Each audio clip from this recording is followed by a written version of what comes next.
Town Commission meeting. Today is Tuesday, July 15th, and it is 1:30. If we could have a roll call, please. Commissioner Chinovsky, Present. Commissioner Goldberg, Present. Commissioner Peters, Present. Vice Mayor Stern, Present. Mayor Moore, Present. Town Manager Labadie, Present. and Town Attorney Rubin. Present. Thank you. If we could all rise for the pledge. I pledge allegiance to the United States of America, to the republic for which it stands, one nation, under God, indivisible, with liberty and justice for all. We could have the invocation, please, by our chaplain, our town chaplain. Let us pray. We come together on this day as public servants and neighbours, united in our desire to build a stronger, kinder, and more just community. May we be guided by wisdom, courage, and compassion. May our discussions today be marked by mutual respect, thoughtful listening, and a commitment to the common good. Help us to recognize the dignity and worth of every person who calls this town home. Grant us patience in disagreement, clarity in decision-making, humility in leadership. May the work we do here reflect the values we hold most dear, those of fairness, integrity, responsibility, and service. As we deliberate and act, may we do so with open minds and generous hearts, mindful always of those who depend on our choices. May peace prevail in our town, in our country, and in our families. And may all who live and work here know safety, opportunity, and hope. Amen. Amen. Amen. Amen. Thank you very much. Thank you. Are there any changes to the agenda? No changes. No. No changes? If none, if we could have a motion to approve. Yes, I move to approve the agenda. Second. Second. All in favor, say aye. Aye. Aye. Moving on to presentations, we have Ms. Dorothy Jacks from the Palm Beach County Property Appraiser. Let's come forward. Welcome and thank you for coming. Thank you. Thank you so much for having me. It's my pleasure to be here. Dorothy Jacks, the Palm Beach County Property Appraiser. We are responsible in the Property Appraiser's Office for the countywide valuation of all 650,000 properties we have. We are also managing about 50,000 tangible personal property accounts. That's business equipment, which is also taxed at the same rate in Florida as regular real property. We do this annually on an annual cycle, and I have about 220 on my staff from 5 locations, and I'm happy to be here serving you as one of the 39 cities we have in Palm Beach County as well. So it's my pleasure. In addition to the valuation, we handle exemptions. The administration of homestead exemption probably being the most well-known, but many other exemptions that occur below that. Also, we manage the county base map and the record of ownership, if you will. So although we are not the agency that accepts deeds, we are the agency that records them as ownership to attach to a parcel record. And that, of course, helps us produce our website, which a lot of people are familiar with, which we call affectionately PAPA, Property Appraiser Public Access. So I'm happy to talk about any of those responsibilities, but I really came today to give you a short update on Highland Beach and some of the specifics about your community. So this year we have the value of Highland Beach, its market value, at close to $5.5 billion. Taxable value $4 billion, which was an increase of from 24 to 25 of almost 7%, 6.9%, including $6 million in new construction, which interestingly was all in one property, one single family home that saw the $6 million. Just to give you some context for that, so about 7% increase year over year. The countywide increase was 8%. But of course, the countywide increase also included a great deal of new construction that's happening north to south, east to west, as you can imagine, everything from Avenir in the northernmost part of our county all the way down to West Boca. So it includes a lot of value. The countywide value went to over $500 billion. This year we're at 40 billion, around something like that at the moment. So it's It's the second highest value county in the state after Miami-Dade. Although we're not as large parcel count wise as Broward, we passed them in value 2 years ago, in fact. And that's probably because Broward is really hemmed in on both sides by the Atlantic Ocean and by the Everglades. If you think about Broward, it's sort of like an hourglass in a way. And whereas Palm Beach County still has a great deal of room to grow to the west of where we are now, where the population really is centered.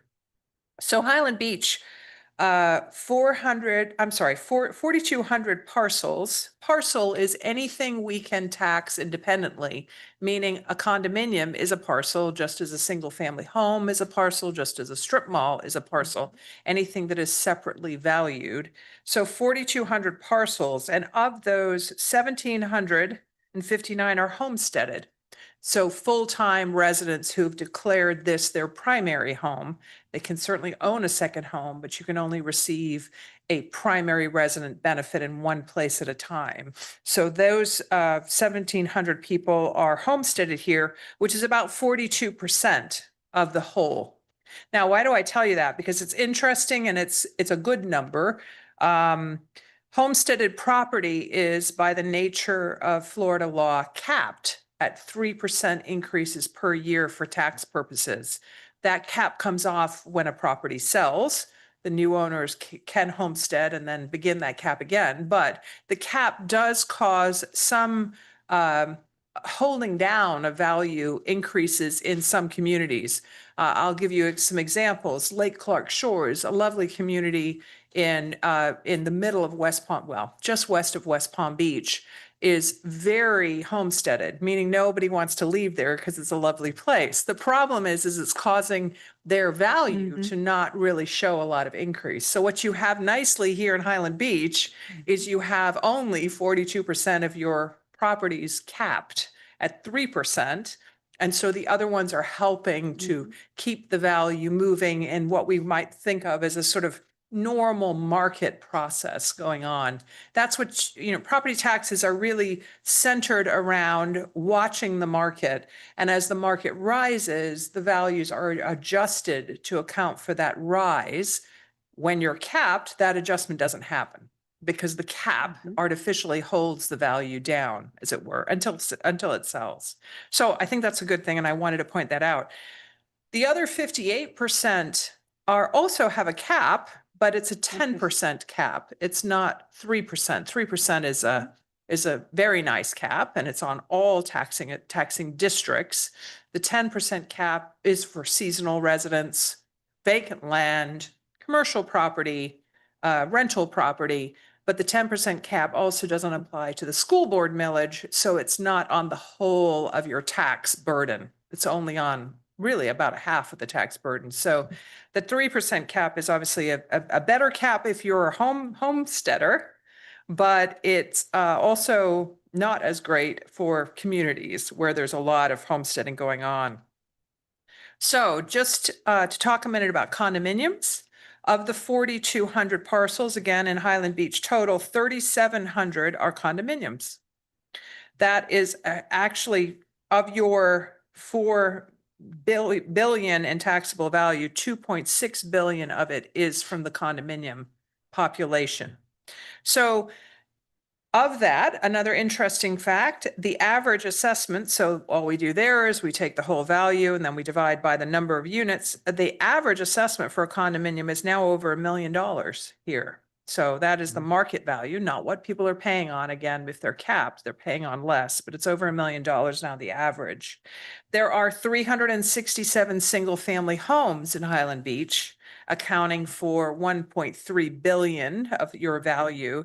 And if you're doing the math with me, that's an average assessment of 3.5 million for the single family homes. So again, high value homes and high value condominiums, quite honestly.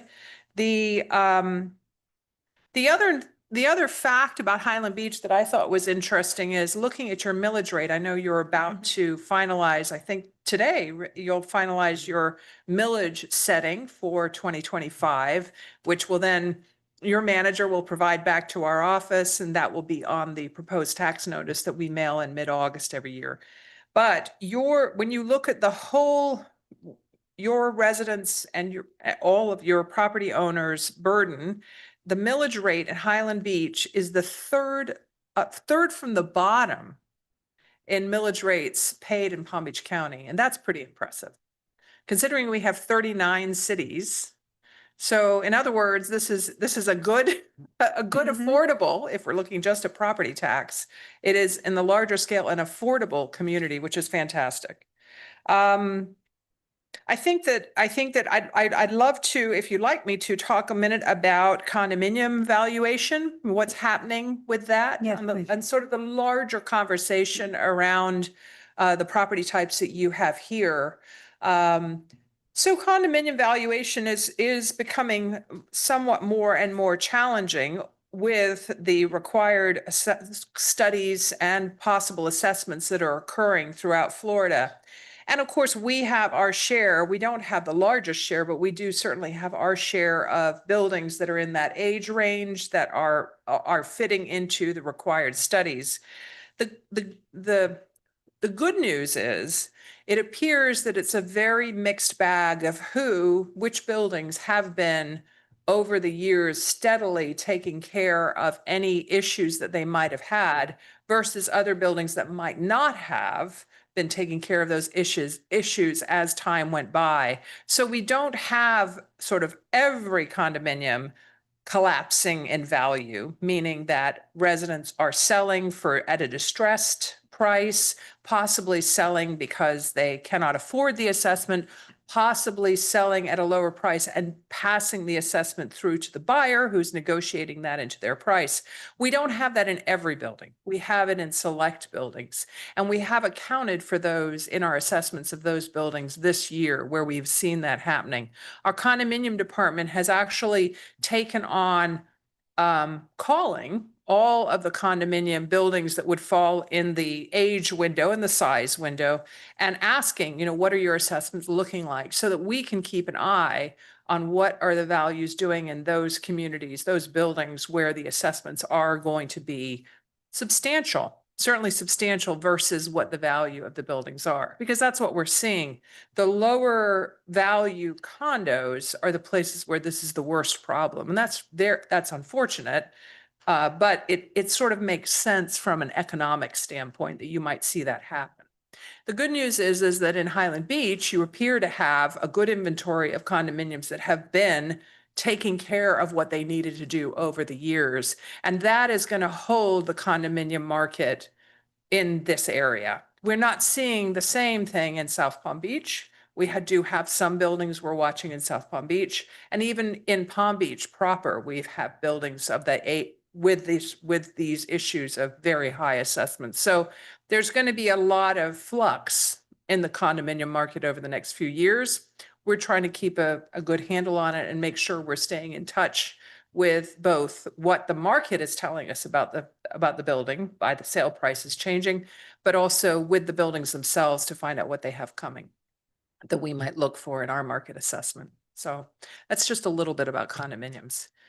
We're hoping that the state seems to have woken up to that this is a serious problem, especially for a lot of seniors who may be on fixed incomes, and have started to sort of tweak the law a little bit so that it's not so hard on those owners and doesn't drive them out of their homes. But I think what you'll see in some cases is what we've already seen in West Palm Beach, for instance, where good locations, developers are buying out the building if the numbers are right and replacing it, obviously with a structure that has met all the right standards, which is good. It's not necessarily good for the owners of that building. Maybe it'll be hard for them to replace what they had, but also it's, that's really one of these give and takes that each building individually has to decide is good for them.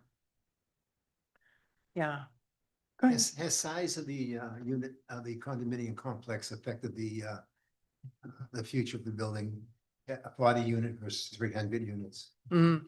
Well, it's all not necessarily the number of units, but the scale of the building. So the rules are 3 stories and higher. And then it just is sort of, it doesn't matter how big it is. I mean, the problem, of course, is the smaller the number of units, the higher the assessment to each unit owner, certainly. And I think that that's a tough one. I think that when people are in the condominium department, I would hope as we move forward, that is more carefully explained that, okay, maybe your monthly assessment is going to be X number of hundreds of dollars, but should a special assessment come along, it might be more serious if you only have 20 units versus if you have 200 units. Yeah. So for clarification, if you have an older building that did not keep up, but because of the new law, they've put in, let's say as an example, $100,000 in the unit, each unit. Now, when you do the appraisal, well, let me just add another aspect. Because of the assessments and the stress on the owners, the older owners, and the legacy apartments to families that did not want to continue to be burdened by the special assessments, so it's depressed value. So, and in your department, what do you look at? Do you look at the money that special assessments put in to improve, or the most current market price, sale price? Strictly the market price when we are setting the assessment. So Okay. we're interested in the information about what the special assessments might have been, because it helps us to sort of really keep an eye on what the sales after that start to look like. Are they starting to decline? And remember, we're working with a pool of sales. So in a building of 200 units, we might have 10 to 20 sales a year. And those 20 sales, we'll look at them and we'll throw out the highest and the lowest. It's sort of typical kind of just trying to get to what is a realistic arm's length transaction, not a distressed, I've got to get out of here, or my parents owned this for 20 years and we can't continue to afford it. We're just going to sell it and we don't care what we get for it. We're not looking for that sale. We're looking for sort of the meat of the market, which tells us this is about what the units, and we're breaking it down to square foot at that point. I mean, certainly. And also in some cases, views and where it is in the stack, that sort of thing. All of that comes into play in determining the square footage value we're going to put on each of those units based on those sales that occurred. But we're always, as it were, behind the market. So Florida law requires we value as of January 1st. So for the 2025 assessments that we'll see in about a month, we are basing it on the sales that occurred in 24. So we can't look at what is this year's sales until next year. So for 26, we'll be looking at, okay, was there a further decline in the market? Or, and the other thing that's happening is people are saying, well, it's still a good buy. They may buy in, understanding they're going to have to pay a $50,000 assessment, but they might have paid whatever that amount, $500,000 plus 50,000 in a regular market. So that's happening as well. So there's a real mixed bag of reaction. There isn't a wholesale just sort of dive in the condominium market happening at all. So Thank even you. seen here in Highland Beach that you continue to have, value increases because people are still investing in condominiums here. Thank you. Yeah, so your comments on condos, it's for Palm Beach County in general. Yes. You couldn't possibly know what's going on specifically in Highland Beach, right? I mean, or do you know? I guess Well, you I have- don't, Like, no, right. no. Someone on your staff does, but yeah, Yes. so your comments are very general. And like you said, I don't know that it really applies here. Well, I think the fact that your value continues, that you've shown a 6% increase in value this year says that it's not necessarily happening here. Clearly, right? Yeah, because you've Well, got so because, many, yeah. So Right. much of your property base is in condominiums. So, I'll give you a for instance, South Palm Beach, for the first time this year, they had a negative. Right. So their value actually declined slightly over the prior year. Only city that did that this year. And it was very slight. I mean, it was almost as if it stayed neutral from the year before. But that's a perfect example Right. of where a city, a whole municipality, is seeing the impact of, in South Palm Beach, they have only one property type, it's condominiums. They happen to have a lot of the age condos that are being scrutinized, you know, those sort of built in the mid 70s and 80s in that window there. It happens to be almost a perfect storm of a city. Right. And Mhm. the beauty here again is that you are not so homesteaded that the homestead is causing your value, but also that you have a mix. You have both condominiums and single family and good single family, you know, I would, high s- value single I family. would say that $1 million number that you gave for the condos and the $3 million for the homes, that's a decent looking number. Absolutely, 110%. And I had a question about that also. Is that the assessed value or is that the taxable? That's the value? market value. That's We the pay. market value. So But- that is No, not, it's not the. not what's they're being taxed on. I'm sorry to. talk Correct, over you. Okay. exactly, yes. Yeah. Did you have a question? Go ahead. Yeah, I think Dorothy, I think you're right because Highland Beach, since I don't want to brag about our building department, but they make everybody do the milestone. We have more people doing the milestone than the city of Boca. I think we still have it. So, and I think it drives people come in and they're looking to purchase and they said, you do your milestone, you have your reserves. And I think any assessments come in, so they know that. And they want to buy in here because we have all that stuff and we're doing everything, keeping everything up to date. Yeah, and it's as fortunately or unfortunately, if you're a buyer in the $1 million market, chances are you're also thinking about that. Right. You've got that in your head, or your realtor certainly has it in their head.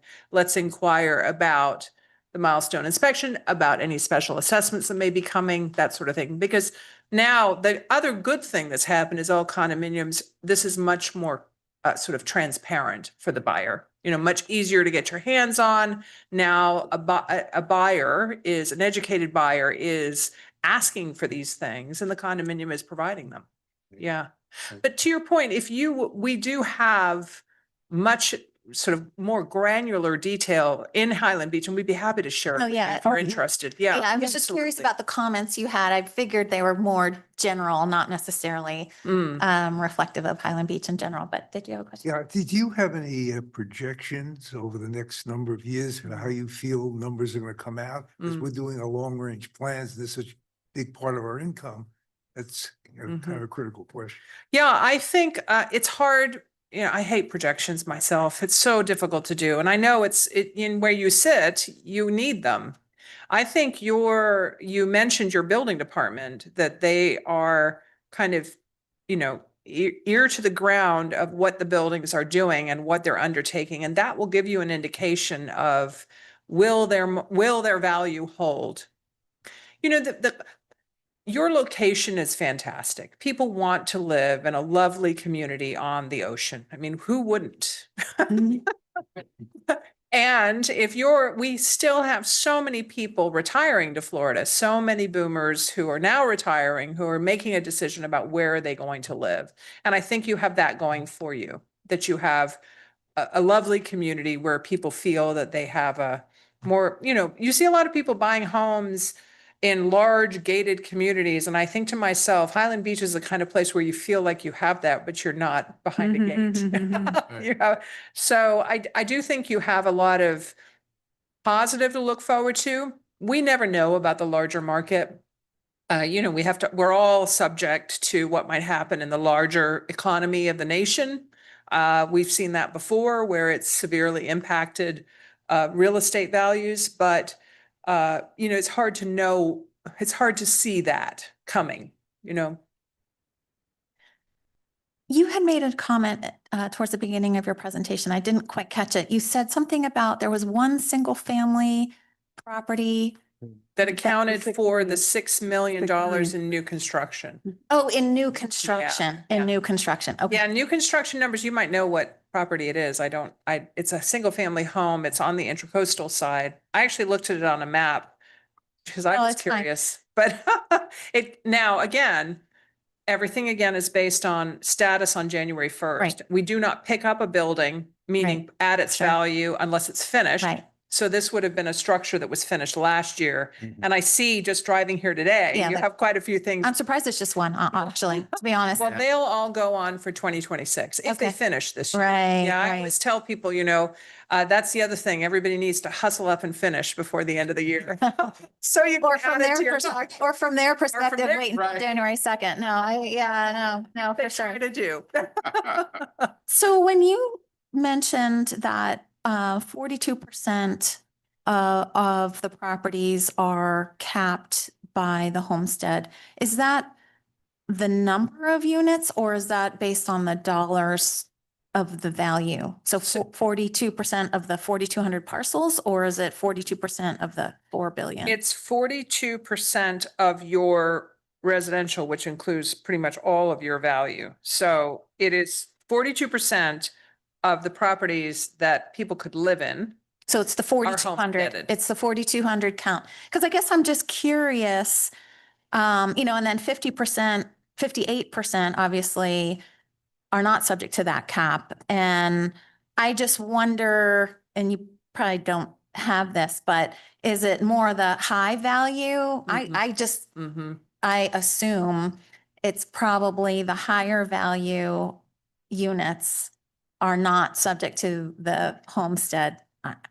That's just You a know, pure assumption. yeah. And it's hard to quantify that because all it is they have declared that that's their primary home. Mhm. It doesn't mean they're here all the time. Right. It just means that they're not getting a residency benefit in another state. Right. So it could very much be a mixed bag. Certainly, plenty of seasonal residents have decided, it makes more sense from a tax standpoint to homestead in Florida. It seems like more and more are trying to meet those qualifications so they can homestead. Yes, absolutely. Mhm. And you'll see people midway through, they'll own a property for 10 years. And after year 6, they say, oh, well, it would make more sense for me to be homesteaded. And then Mhm. they become homesteaded.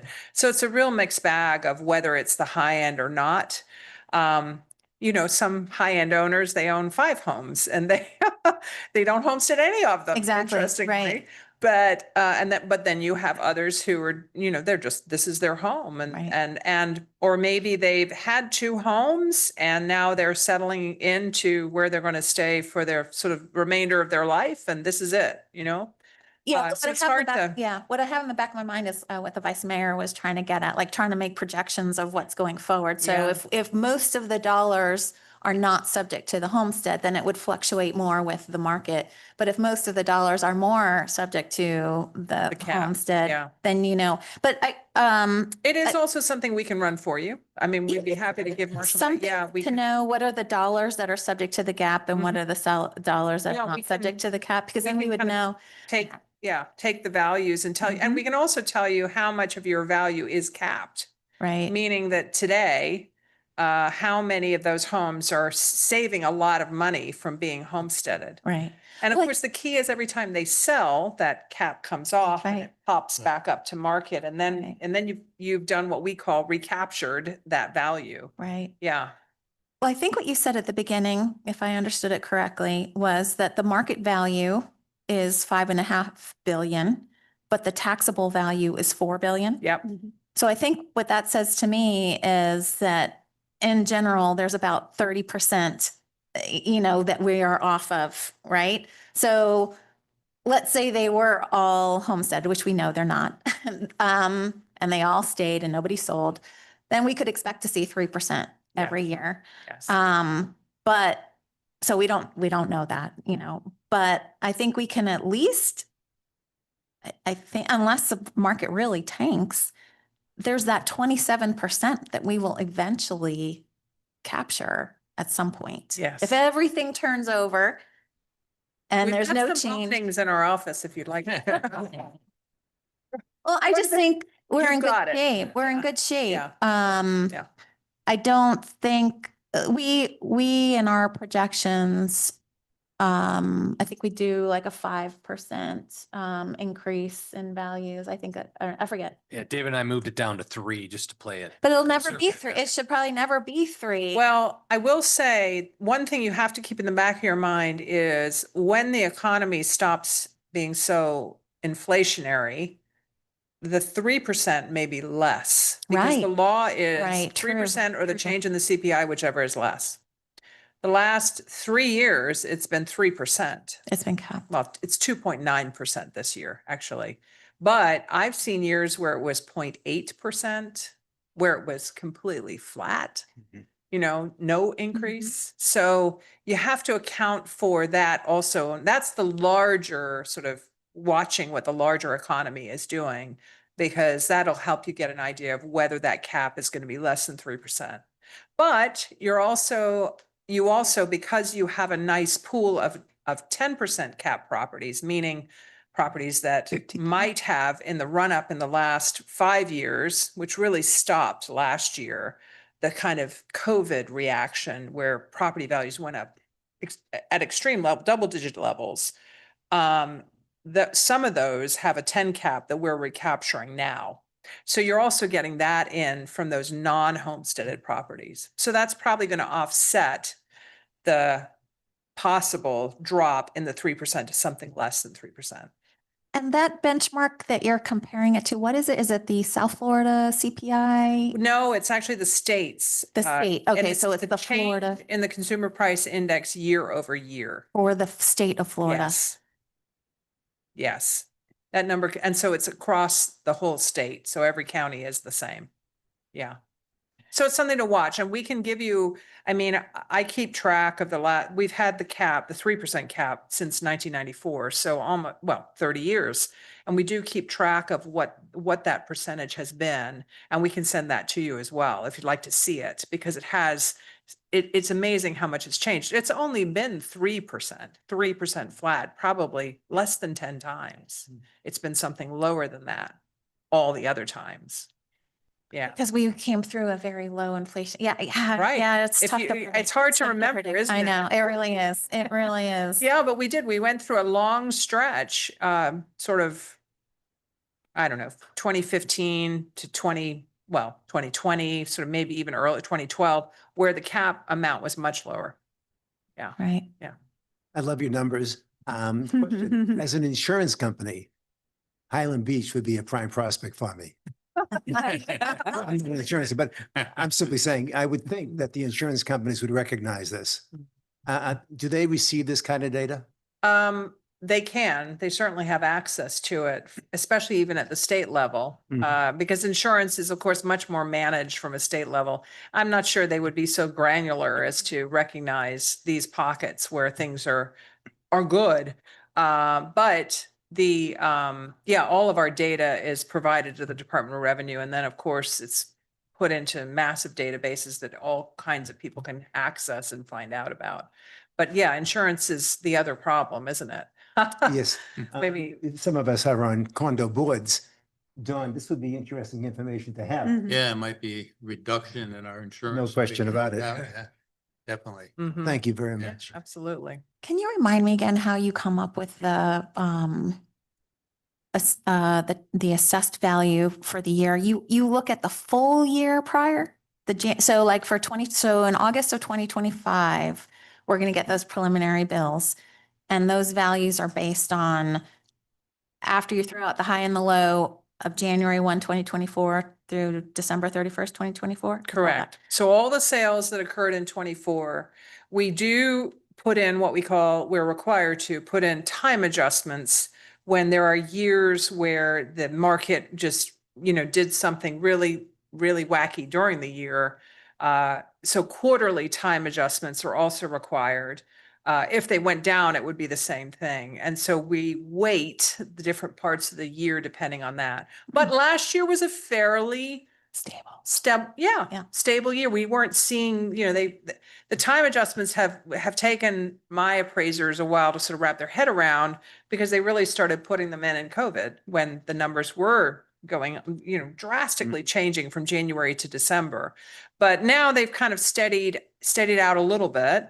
And so we look at, yes, the whole pool of sales in a condo for that building. So, and if there weren't enough sales for us to make a decision, we either look to a similar building or we leave the assessments flat. We don't move them. We don't move them just to move them. We want to be able to, and we must defend why we set the value on them. Yeah. And then what you were saying, trying to get information on the assessments each condo says that they need, you would use that to make some of those adjustments as well? Well, we have seen it in some buildings, older buildings, that we're starting to see the values drop. And then we contact the buildings and right. ask for more detail. What's happening? And- So that might be a rationale for you to Yes. reduce the values if. Well, the sales tell us, Right. that it's obviously there is some sort of a distress happening. Right. And so that's why we do that. Yeah. And could you comment on, so what's going on? What is the latest on the homestead exemption? Are those values changing? Have they changed? Yeah. Where So do you see that larger going? Question of property taxes at all. Oh, that what do. you're asking. Do you have any information on that? So at the moment, of course, the Florida House has established a committee that's studying the property tax, and a lot of data has gone to them. And we wait. Their report is due to the full legislature in October. This legislative session will be early because next year is an election year. So we should know in the early part of 2026 if there are going to be any proposals to change, adjust, or eliminate the property tax. What, of course, the committee has come up against is the same thing everyone else does, including you, I'm sure. Where is the revenue going to come from if it doesn't come from property tax? We also know that the voters feel that a property tax is fair. Polling has been done saying that the voters feel that they'd rather pay a property tax than pay a 20% sales tax or something similar like that. So it really waits to be seen what may come out of the 2026 session, remembering that anything that comes from that session will have to be on the ballot for voters to approve in November of 26, because all property tax exemptions and even process are driven by the Constitution. So a constitutional amendment would have to be adopted to raise the homestead amount, eliminate something, stop one group from paying and another group, would pick it up somehow. All of those decisions will have to be on the ballot in 2026. So if anything is going to happen, it wouldn't be until January 1, 27 that we would start something. And there's a lot of time between now and then. There are a lot of the talk is a increase in the homestead exemption amount. That's a lot of talk. It's been tried once before and it actually failed on the ballot. I'm not quite sure what happened that year, but it didn't get the 60% threshold for passage, which it has to have. It got to about 57%, an increase. And that was just an increase from, I think, 25 to 75,000. Wow. So we wait, we wait to see. We are, asked for a lot of data. We provided, I'm in constant touch with all of our representatives, especially those who are on this commission, but the Senate will also probably produce something similar. And then, they'll, what did they say? Make the sausage in Tallahassee, right? But for the time being, we continue to do what we do. And certainly an increase in the homestead exemption would be very tough. I think especially on some of the more fiscally constrained counties where much of their revenue is coming from homesteaded properties. And, if your average assessment is $200,000, 100,000 homestead is a big lift for a small county, a lot of revenue that would be lost. So we'll see. We'll see, what comes next. And, there's such a difference between South Florida and North Florida Right. in this conversation. There is. And I'll be interested to see if the legislature can figure that out, like find a way. Maybe the homestead is a different amount in South Florida or in counties of a certain size or a certain Yeah, indexed somehow. exactly, Yeah. somehow indexed, because that's going to be the toughest part is the impact on the smaller counties. Very interesting. Any other questions? Good. Your presentation's always fascinating to me. I really you. appreciate you coming. Thank you for your time. It's you. such valuable information. Thrilled to see your fire station. I was Yes. saying the last time I was here, there wasn't a Right. station, and it's lovely to see. And Thank you. congratulations on that, and congratulations on your excellent fiscal management too. Thank you. It's great to watch, and Thank you. always happy to help. And if we can help you with any further details, just let us know. All right. Thank Thank you you. very Thank you. much. Thank you. Okay, next item on the agenda is a presentation by our state legislative update by State Representative Peggy Gossett Seidman, District 91. Welcome, Peggy. Thank you, everyone. I had to bring a cheat sheet. So much happened. Touchdown for the no flooding on the road. Great Yeah. job, guys. Yeah. Great job, FDOT. I was shocked. All these swales full of water. It's why I ran in 17. Anyway, great job. I know it's not done, but I was shocked. There no more lake ambassadors. So hello, we're back because the budget's signed. Bills are enacted and in process. So I wanted to give you an update where we are on several things. I know I've been working with the Condo Association for Boca, Highland, and Delray as well. But the My Safe Florida Home and My Safe Florida Condo programs are open online. And I wanted to strongly encourage the city, the town, and the cities nearby to let people know that they are open.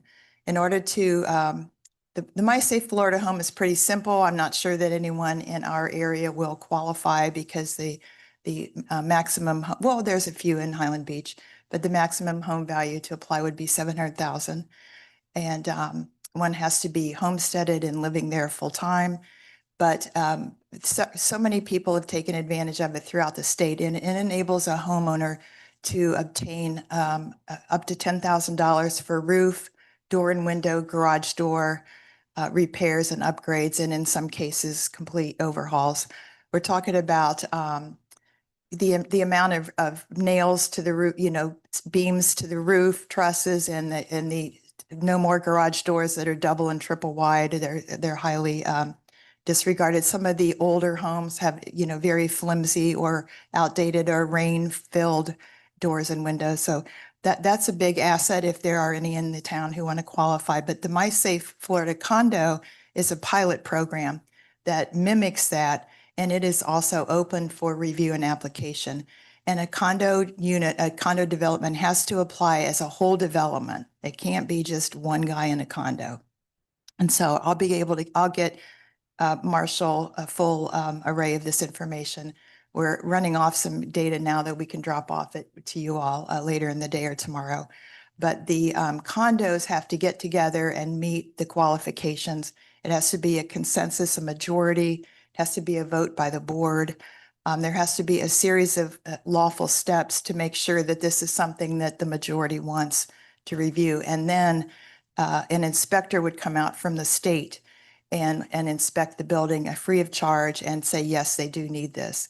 But it's limited because the My Safe Florida Home is such a great program and so well received. And there are some real homes that have been saved, perhaps especially on the West Coast, saved in oncoming storm that arrived the following year. And they had done, particularly garage doors over there. I don't know why my brother lives there, but that was a big issue among the older homes. So I strongly encourage you to let the residents know, and I'll get you all the data and all the talking points.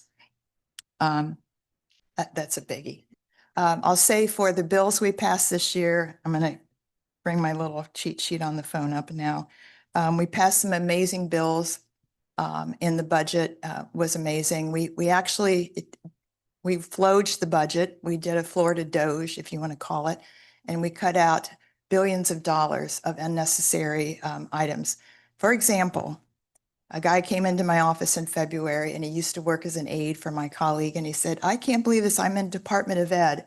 And we have 350 seats in this division that have never been filled, but they take the money every year out of the budget. So he said, oh, how interesting. So we go to the speaker's office. Yes, we heard about that. Turns out around 7,000 seats in the state, full-time employees, FTEs, were unfilled, but still budgeted and still obtain the funding. And then the departments would use them for other things. Well, that's gone. We cut that out of the budget. The biggest item, speaking of taxes, is we eliminated the business rent tax. So that's going to save Floridians around 2 billion this year. And the reason it saves you is because, especially for a small business, they were paying a business rent tax. And we were the only state in the country doing this that we could find. And so now they don't have to pay that tax, and you will get a savings indirectly through the cost of your purchasing goods or services from these businesses. We reduced it previously and fighting off the idea that no, you can't eliminate it, but we did eliminate it. And I know Dorothy gave you an update on the property tax versus homestead versus sales tax, and that is still being discussed. My colleagues, 30 of us from the House, are on a committee. I'm not on that committee. I had other duties this year, but we will see if where we really should fall in that division of ideas. It's an overwhelming task. It couldn't be done in one session. There's pros and cons to both. And in the meantime, we did the business rent tax. A lot of our great budget items went to veteran services. We funded greater housing opportunities and greater mental health for them. Education, we provided billions of dollars to state and private schools. And again, we're eliminating, the schools have been directed at the state level to eliminate any funding, any flourishing they can, any opportunities to eliminate unneeded funding or line items. And that's been a great asset to the schools. They didn't even think to do it, frankly. Our local school FAU, our local university has a new head, Adam Hasner. He was previously sat in my seat. He's a great guy. He's already working very hard to get things sort of upgraded and updated there. I obtained $10,450,000 for FAU in this budget item. $10,000 for a much needed upgrade of the the Department of Medicine for additional services and seats there for the students. And I can tell you that there's been a perennial shortage of nurses, especially throughout the state. We can't get enough nurses. As soon as we get nursed up, then another 10,000 people move in. We're now up to around 1,200 people a day moving to Florida. And I know Mayor Singer of Boca is up there trying to wrangle every unhappy New Yorker to move here. So the guy is like, he's got a billboard at 45th Street at Times Square going, move to Boca. I was obsessed. It was pretty funny. Another bill that, will be of interest to, I believe, to most of our town is the HOA accountability. And I'll read from my notes on this, but Senate bill, the House Bill 983 was folded into a Senate bill, but the Senate bill will give us a stronger community oversight of the community association managers. We extended the deadlines, as you may know, and revised the scope for the structural milestones. And I couldn't really speak about it last time because I wasn't sure it would be signed as is, but by the governor, we weren't sure where he was going with any vetoes. But it did get signed. It will give you more flexible reserve funding and meeting transparency. There's got to be a video attendance. You've got to record the meetings, much like a town government. We're holding them to a higher level. They just can't have 3 guys at Starbucks at midnight, or well, if they're open that way. But there were some skeevy things going on all over the state. And then my inbox would be full of, here's what's happening, here's what's happening. And then the state didn't have any authority to really intervene. It's really a private matter between an association and the homeowner. Some people move here, buy a condo, don't read the paperwork, and then they find themselves in a jam. So I'll be giving you the data on this as well with handouts upcoming. That was a biggie. we passed a wonderful budget, again, that includes a lot of infrastructure, road work, bridges, swales and water drainage off the roads, and a lot of water repairs. We've got, as I said last time, Highland Beach is getting its cop dock, its Marine Patrol dock. Very, very proud of that. Thank you. Thank you very much. Thank you. And to get this done, let me tell you what I did, because it has to go through 4 committees. So the one guy is a retired general who served in Australia 40 years ago, this one, state rep. He was also a judge. And I go to him and he knows travel, he knows water. I said, sir, listen. And I drew him a map of everything from the Boca Inlet to the Boynton Inlet, a proper map off of the internet. And I said, here are the inlets. Here are the places a boat can put in if they're in trouble, although the state law allows you to tie up anywhere, including private property and seawalls. And I said, there is nowhere for a police boat to dock and offload patients who need assistance, like we've had our deaths and sadly in our waters in the last 5 years. There's nowhere for them to go between the Boca Police Dock, unless they use the Delray Municipal Pier there, and then all the way to the Boynton Inlet. And I put in little dots and I did the math, it's like 18.3 miles. And he said, I see what you mean. And I said, this will aid everyone, not just Highland Beach, but FWC can use it, Boca, Delray, DEP, if they're out there on there, they go out and do collections. And he said, I get it. Anyway, I provided that map to every committee member on every committee, and it was a great asset. And people understood it when they see the graphics of that. Additionally, we're closing that outfall pipe. I actually went on the boat last week and took a look at it. Lake Worth Beach has an outfall pipe dumping its allegedly reclaimed water into the intercoastal at 7th Avenue, no, 9th, at 9th Avenue. We went out in the boat and got close enough to take photos, and there's the water pouring into the intercoastal. And where does that go? South to us. That will be closed off within 6 months. And then we're building the 2 islands in Lake Worth Lagoon, which is just south of Southern Boulevard.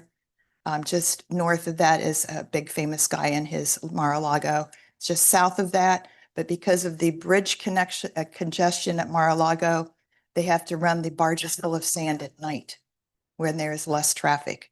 So those islands will, with mangroves and seagrass, will also clean the water. Oyster beds are being installed, and that will clean the water, which then comes south to us. So in total, I think my final total of approps for the county was $20.1 million this year. They also gave me the Palm Beach Zoo. So I say now, which somebody picked up, that I work for the people, the fish and the monkeys, because they have a lake that has never been cleaned. So you can imagine 40 years of stuff from zoo animals running into the lake, that's going to be cleaned. So I know Lynn's laughing, but it's true. Who thinks of these things? These people sit up at night and they write us letters and they say, this is what we need. This is what we need. And again, I ran a lot of Lantana water. I ran that approach because I don't know why I was asked to run a lot of approach this year, but it all affects the surrounding communities no matter what we do. And so, we all want to be good neighbors, good stewards. I had an issue with an outfall pipe last week in Delray Beach and people dumping. I called the mayor, called him right there on his cell. I said, sir, and he took care of it. He got people out. And I didn't go out on my boat to do this. went out for like a joyride. Anyway, so the bottom line is the state is in good fiscal shape.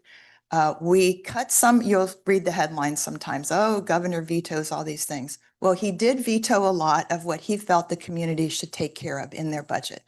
He and his aides would look at a municipal budget and look what they're asking for. Well, why isn't that being supported by local people?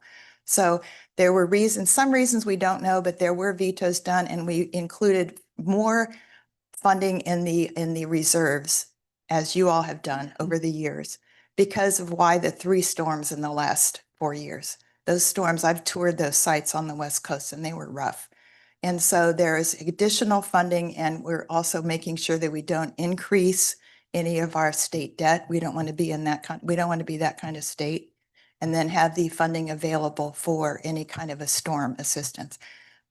I didn't believe this till I got in this level of a job, but FEMA doesn't show up with water and tents and roof coverings right away. They sometimes takes weeks or months or longer to get in there. When you see the trucks full of water and tents and things when there's a storm, that comes from usually neighboring communities and businesses. And FEMA is not boots on the ground right away. Hopefully that'll be changing despite some cuts, but with those reserves, the state can get people in hours. They have just an amazing set of people they can call. You know, major people and businesses, people, Nestle Water shows up, Brown Distributing sends trucks in. So that's, you say, oh, FEMA should do this, but they're not always in a position to do that. And that's why the reserves, we had to include them as being very strong. Two of my bills came from local people here. I don't know if I mentioned them last time, so stop me if I did. But there were properties, a guy called me, lives in Boca, and he said, oh, you know, I've been getting these phone calls and emails and texts all day and all night. He had self-storage units and there was some debt owed and they just randomly called him. We didn't have a state statute to disallow that. And my bill now makes it unlawful to harass someone who's a debtor between the hours of 9 p.m. and 8 a.m. unless it's by email. Let me tell you, when I did that, I must have gotten like 300 people. Yay, thank you, thank you. There were many businesses who were just being harassed unlawfully because we had a state statute that didn't allow telegrams to be sent and phone calls, landlines, 32-year-old statute. So we fixed that. And another constituent called, actually a guy out of Boynton, and he said, my parents died and people broke in and took over their restaurant. And we can't get them out. We've just exceeded our budget to go to court. And the court, you have to file a civil lawsuit. So you got a legal bill, wait for the courts to hear it. And he said, we gave up. Is there anything you can do? Ran a bill for property squatters. And that again, immediately gives a sheriff the authority with paperwork that shows you're the owner of that property. Go in with the sheriff in attendance or sheriffs and remove with a peaceable way, remove the people and their possessions. And I found out there were 15 ongoing cases in one neighborhood in Orlando. It was happening in Gainesville, Melbourne, and on the West Coast. It was such a big deal. The governor held a press conference over in Sarasota because they had apparently a glut of these instances there where the old Tampa Westmore Mall was.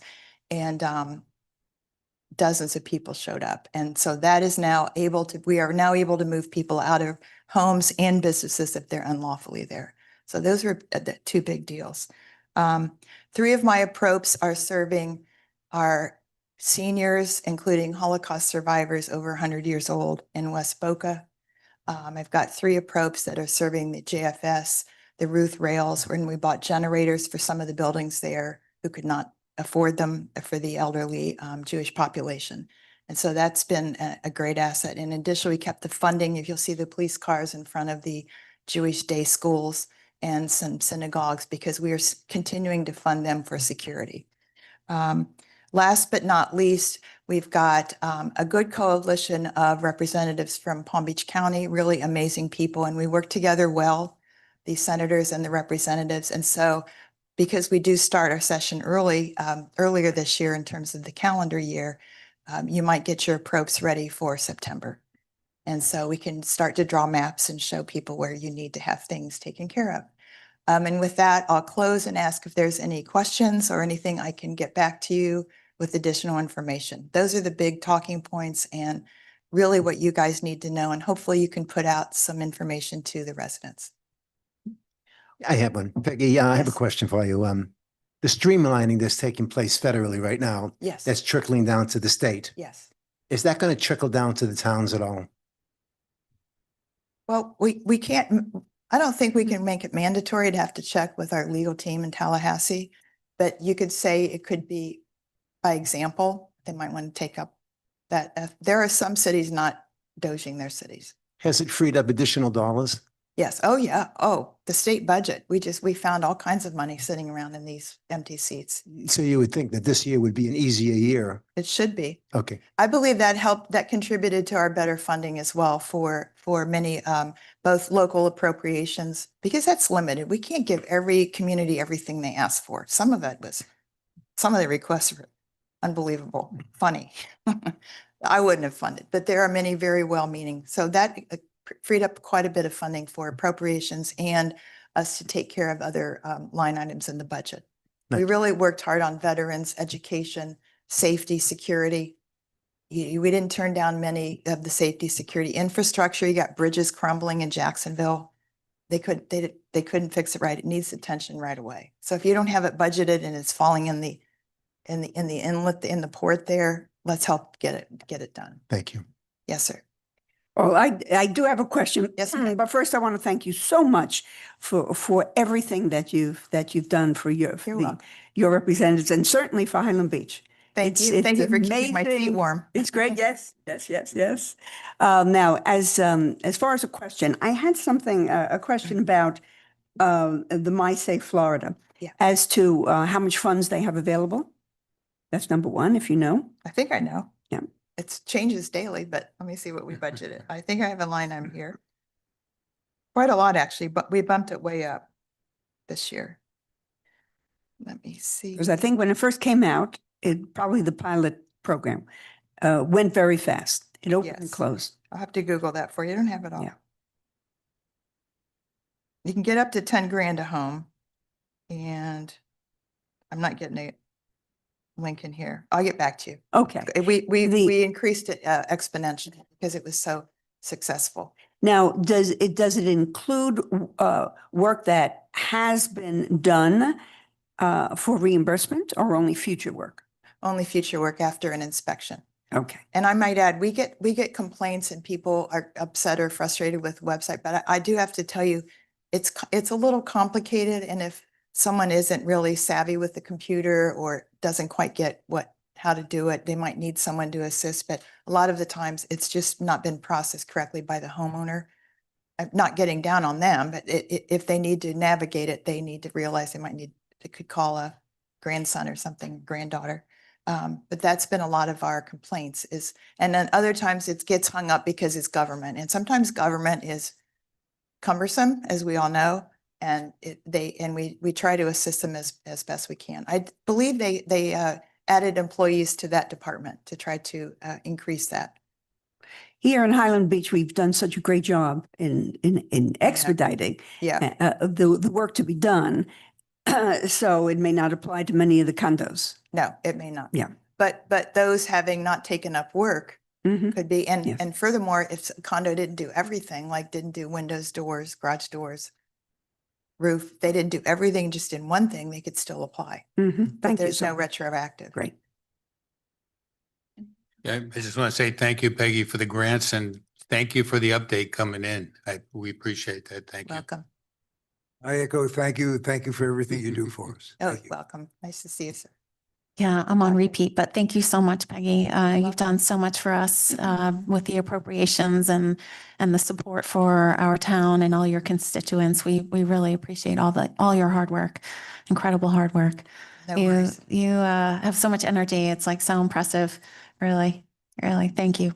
No worries. And thank I you. will add that you're going to get complaints in about 6 to 8 months about Spanish River, but the governor right here at FAU 3 weeks ago approved that tunnel will be built under Spanish River Boulevard for bikers on the El Rio Trail, pedestrians, roller skaters, whatever. That was the only thing, a genius engineer in Boca came up with it, because when they built the I-95 exit ramps and entrance, they took away the access for pedestrians and the trail riders. And there have been 67 accidents there, including a fatality. And then you've got the planes flying over. If you're new to the area, you might freak out. Oh, there's a plane over my car. So we're building a tunnel under to access, safe access. And the governor asked me at a press conference here at FAU, what else do you need? And I said, we really could use that tunnel for students, walkers, bikers. And he signed off on it. So I have to give a lot of credit to Jared and the governor. The governor came to Palm Beach County 4 times this year. So I'm giving him a shout out for that. So he didn't always show up here, but he's done a great job giving the county what we need. And where would the tunnel be? So you know where the 95, The I-95 and Spanish River where they meet? yes. Yeah. Okay. They're doing a you're going to do a study to see if it'd be best right east or right west of that interchange. I'm thinking it might be west. There's a little bit more safe access there. And it would connect the El Rio Trail to that underground tunnel, wide enough for 2 lanes of traffic, of foot traffic, bike traffic, so they could traverse the roadway without crossing it. Because you got Crossing Spanish FAU, River. right, game day Okay. at FAU, rush hours, holidays, that intersection is a mess. And then the weird road that does a J turn, Airport Road, Mm. and then the bridge over 95, it can be very congested and frustrating. And so, what'd I say? What? Oh, my son's here to help out. Right, that's great. Thank you, Austin. Didn't know he showed up. Yes, that connects also to the Brightline station. Oh, So those students, we get some commuter students and that connects to the station, which will enable them to, you've even got roller skaters get off Brightline with, the fancy skates and skate to class. So that'll be a big help, but you might get some comments about construction there. I don't think it'll affect traffic that much, but Zach Burr in Boca is your go-to guy, and I credit him with a brilliant idea. There is an existing tunnel in Spanish River Park, in case you haven't gone there on foot, that goes under A1A to the beach. and where is that? It's in Spanish River Park, Okay. south of Spanish River Mm. Boulevard, and so maybe he was thinking of that as an example. So that was great. And then Boca, we're also funding through my PROP some water lines for Boca Raton, Golden Harbor neighborhood. So, we have to keep all of our neighbors safe. Oh, a biggie, Chief Hartman. I did run in a PROP and got it for Delray Beach Police to upgrade their radio and their safe transmissions, Oh, excellent. which again, we've got Boca, Highland, Delray, Boynton tied in together. So that was also a good thing. We don't always get fire and police appropriations, but this year we got more. That's great. Okay. Thank you very Thank you much. all very Thank you much very again much. for allowing me to Thank you. serve and Okay. come and visit with you today. I'll make sure we have a bunch of handouts and upgrades, and I'll Mhm. get you that final number on the total amount for the My Safe Home and condo. Thank you. I just don't have it in my head and I can't pull it up here. Okay. Thank you Thank all you. very much. Nice to see you. you. Thank you. Thank you. Next item, resolution number 2025-017, a resolution of the Town Commission of the Town of Highland Beach, Florida, ratifying the selection, appointments, and term of office of members of the Natural Resources Preservation Advisory Board and providing for an effective date. And I'd like to welcome Kiki Baxter. You could just state your name and where you're from and just a couple comments as to why you are volunteering for this board. Sure. Hi. Oh my gosh, I have some big shoes to film, but I'm happy to be here. Thank you for your time. I'm Kiki Baxter. I'm a Highland Beach resident, of course. I've been here for about 9 years. Get close to the mic. I had a feeling somebody was going to say that. What can I say? I'm really proud to live in Highland Beach in South Florida. I'm looking for a meaningful way to get involved, stay active and informed in the community. I was encouraged to apply, and I feel like this is a really appropriate fit for me. Shall I go on, or do you have questions? Oh, that's good. If you don't mind, each commissioner might ask you a question. So Commissioner Chudnovsky, if you could please go ahead.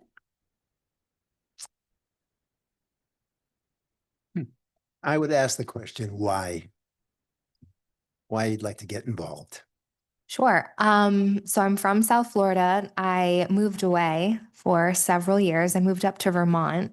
Crazy, right? I moved back in the fall, and while I was away, I was actually, the minute I left, I said, what the heck am I doing? I have to get back. And I promised myself as soon as I got back, I would remain as involved and active as I could possibly be. I'm extremely passionate about wildlife conservation, conservation in general, education, particularly for youth. I spent 6 years in environmental, experiential education rather.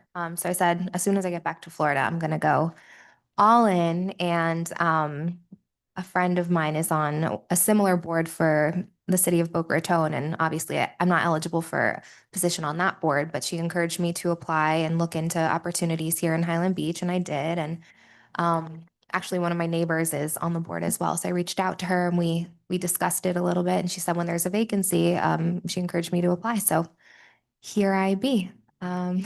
Excellent, excellent. Mhm. Thank you. Thank you. I was so impressed in reviewing your resume. Oh, wow. And when you came up and I said, look how young she is with everything that you've done. You know, the work that you've done in the Florida Fish and Wildlife Conservation Commission. So I thank you so much for joining in and taking on this position. I know you'll be great. Thank you. Thank you. I can't believe you read my resume. I'm glad I didn't lie. I have the bug bites to prove it. I've been out all week working on the Python challenge. It's been really exciting, but I'm covered head to toe in bug bites. So forgive me if I'm holding my hands behind my back so I don't scratch. Well, this may lead to greater things, you know, Mhm. maybe on the national level. So keep at it. Thank Wonderful. you. I appreciate that. Thank you. Yeah, I read your resume too, and it's fantastic. And you got Barbara Nessel recommends you, so that's all, as far as I'm concerned, that's all you need. Thanks. Python removal? I read that and I says, oh my God, I hate snakes. And it's, thank you. Went from bears to And snakes. from bears to snakes, that's true. They've got snakes up there, but these ones we got to get out of there. So it's Where been- you live in Vermont? Putney, Vermont, 296 Yeah, I know it. people. Yeah. Yeah. Yeah, you're up there. Cold up there. Very cold. It's cold in here. Thank you. Thank you. Resume very impressive. Thank you. Town manager calls us to make sure we read the resumes. No, very well done, very qualified. Thank you very much. I for applying. appreciate it. Thank you. Yes, thank you very much for applying and welcome. And it's so nice to meet you. I don't know that we would meet you otherwise if it wasn't for this. And yeah, I thought that Python challenge was really cool. And like, what does that mean? Like, did you actually, how many Pythons did you remove? So actually, I'm not allowed to share. I'm not allowed to disclose according to FWC. I'm an abiding volunteer. But so I don't actually go out and catch them, not in this challenge. The season's all year round, but right now this week is the Python challenge. So other people, either they're professionals or ex-military, or they're just novices, they go out and they hunt them overnight and then they bring them to us. And I'm one of the volunteers who helps check and make sure everything is complete. And then we take everything over to the University of Florida campus out in Davie, and they take care of the rest. But I'm there for the vibes. I like to say I'm the personality hire because I'm not a biologist, and just help people answer questions and keep them excited and informed about the program. Well, great. Thank Well, I you. think your volunteerism in that regard is really excellent, and your FWC experience is really perfect. So yeah, I am in favor of accepting Ms. Baxter on the board. So if we could have a motion. Yes, I move to adopt, what do we have? Resolution 2025-17. Second that. Commissioner Goldberg, Yes. Vice Mayor Stern, Yes. Commissioner Chanofsky, Yes. Commissioner Peters, Yes. Mayor Moore, Yes, motion carries. welcome to the board and thank you Yes. very much. Thank you so We much. look forward to having you. Thank you. Yes, Fine. yes. Thank you. Moving on to public comments. Any public comments? Seeing none, moving forward to the consent agenda, resolution number 2025-018. A resolution of the Town Commission of the Town of Highland Beach setting the proposed not to exceed millage rate pursuant to section 200.065 2B Florida statutes, setting the date, time, and place at which a public hearing will be held to consider the proposed millage rate and tentative budget. Imagine no discussion since it's everybody okay? No? If we're in favor, if you could please do a motion. Yes, I move to adopt resolution 2025-18. Second. All in favor, say aye. Right. No ordinances, So moving that- on. Excuse me, that's approving the consent agenda. The consent. Just want to put that on the record. Got it. Thank you. Okay, sorry. Should I have said that instead? Sorry about that. Moving on to unfinished business. Item A, Building Department Recertification Program Update.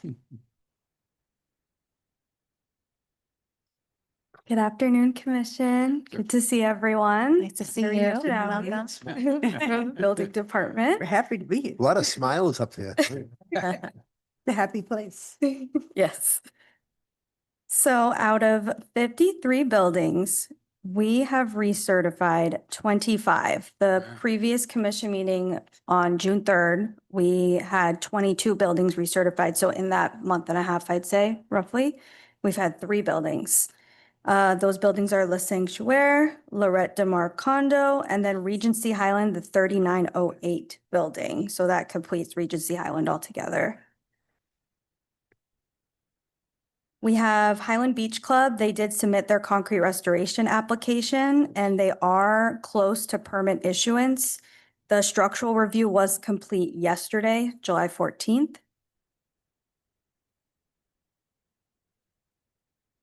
And then we have 22 buildings under concrete restoration permit. And then the last 4 buildings are in the same category as they will be for some time. 1 building is still within the due date to submit, which they have January 1st, 2026 as their due date. And then 3 buildings there's no status mentioned because the due date's too far to be notified to submit the reports. No delinquencies or anything? No. We're in really good Everybody's in good shape. Yeah. Okay. Great. Any other? items? No. No questions. No questions. Questions? Thank you. Thank you very you. much for the update. Thank you. Next item, Florida Department of Transportation, R project update. Hello, everyone. Have you? So there's a new completion date of September 17th this year. So far, there's been 38 rain days, so it's pushed the project back, but they're still saying September 17th, 2025. We still have one more layer to add on the road.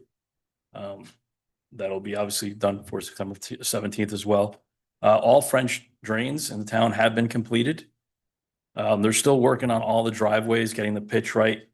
Today, I was in a meeting where the contractor basically said in order to, finish on time, well, not September 17th, but within the time frame and within the cost, instead of putting back the pavers that they took out, they wanted to just kind of put asphalt on all the driveways, or I push back on them. So we have a meeting next week because I know many of the owners are not going to be happy with asphalt when they have everything there ready to go. Let's see what else. I think that's it. It's just a quick data point. There's about 280 driveways and 60 to 70% of them have issues, pitching issues. So it's a questions. I have a question. In driving this past weekend was a real good test. Yes. We had a lot, I heard Peggy's comments. Right. What did you hear? What was your feelings as far as the way the road handled the extra water? Because there was a lot of water out there this time. Yes. I mean, I think yesterday was pretty harsh rainfall. You bet. So I wouldn't take yesterday as, per se, what's going to happen all the time. But I think there's going to definitely be some issues, for pitching wise, especially in some of the, sidewalks, you want to call them. They're going to have to do some type of where the road is coming down. Obviously, you can see. So I think they're still working all of that. So they actually meet on each driveway and try to, make it work as best as possible. So, I'm living on the west side of A1A. right, And last year I could have said, gee, there's a lot of water on the west side. right. But this year I'm very excited because most of the water is shifted to the east side.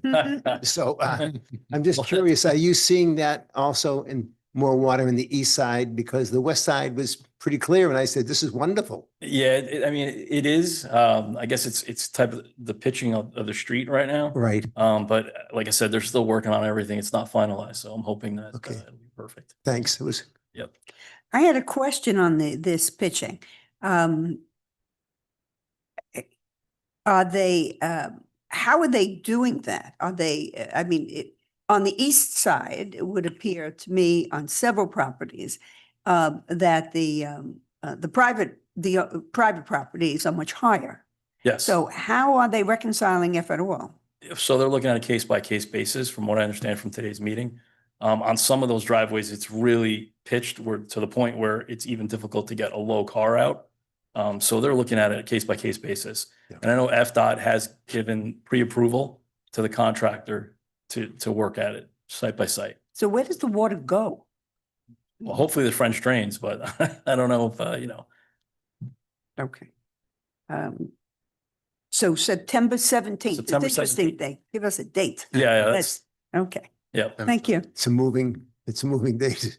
It depends on rain days too. We get a lot of rain days. It may move back. I have another question. From Sure. how it looks now, Mhm. are the bicycle lanes, so to speak, lane, unquote, Right. are they completed? Is it, No, some No. of them are gonna have to be raised a little bit due to the pitching. So no, it's not completed. okay, Yep. thank you. Now, they're gonna fix, I think I asked this before, the sidewalks, some of the sidewalks that they damaged, I saw, Yes, they're gonna. yeah, yep, they are. The dates you're talking about, does that include the Delray portion up to Linton? Yes, the project, yes. Yeah. The full project.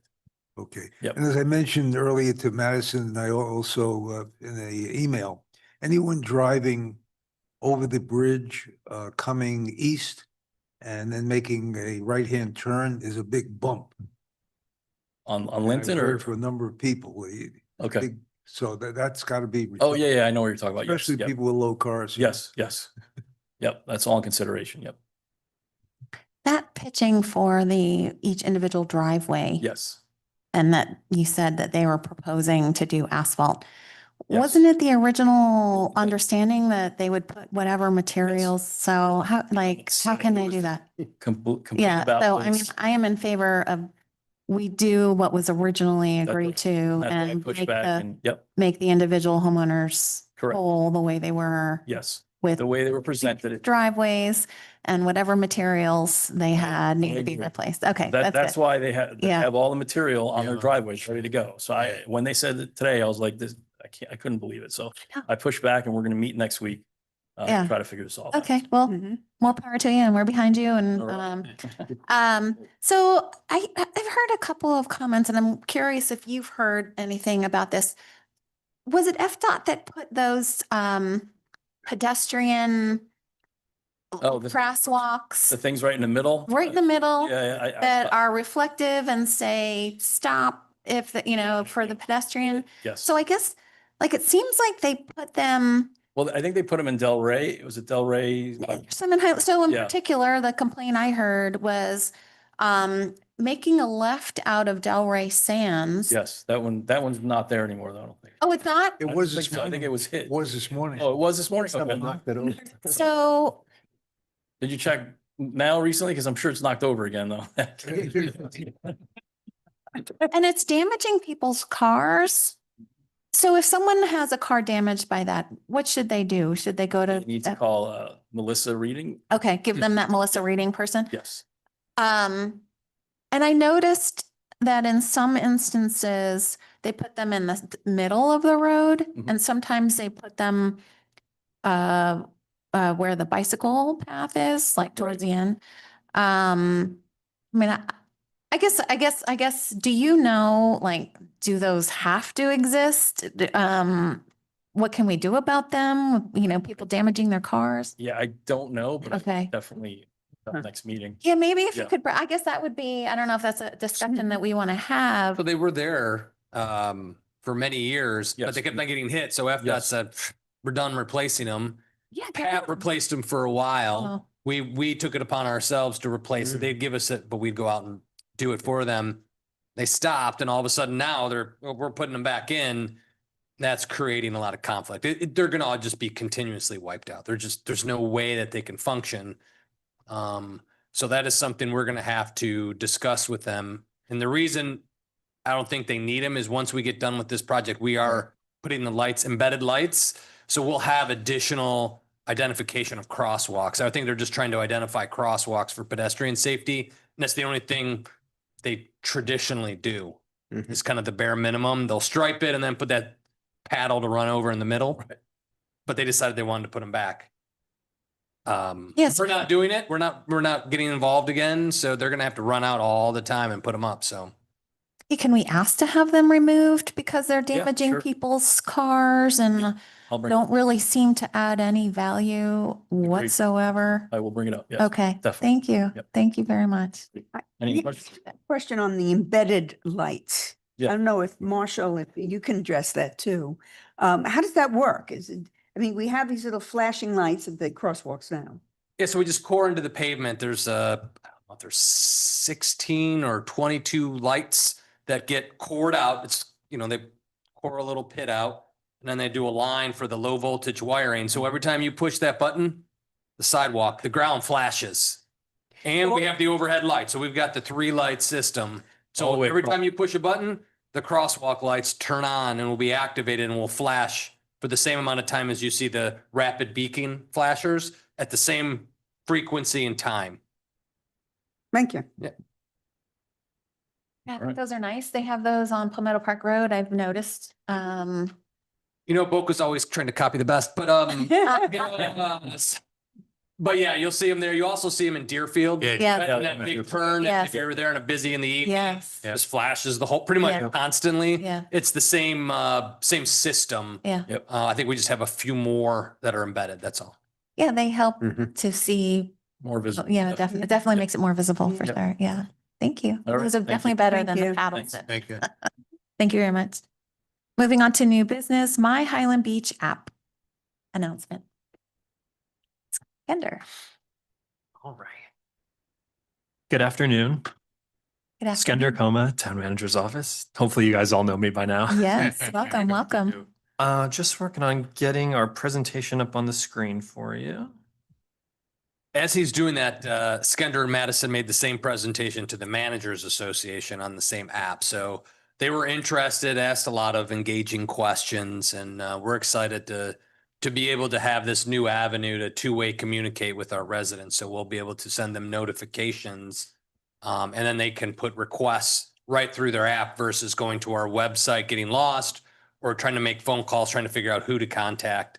This simplifies access to us and for us to them. Is it going out from me, the resident, to the town? So that the resident could come to us and add a request in, which Skender will go through to say, hey, I just tripped over something, or the paddle's down in the middle of the intersection. Could somebody pick it up? That'll go in, and then we route it on our end to the appropriate staff. They go in and then have a direct communication back to the resident that had filed the request, and they'll go back and forth. Hey, where is that? I don't see it. I picked it up. It's closed. And then also, once we get people in it, similar to a code red, but not for that same intensity of notification, but we could communicate like, hey, save the date for the homecoming, October 23rd, 2025. See, first one out there. But we could hit them with these alerts. Madison created a content plan. So every department is now responsible to develop value-added content. So it doesn't become a lost communication tool. It's something that we're constantly supplying with information, updates, and allows them to go back to us.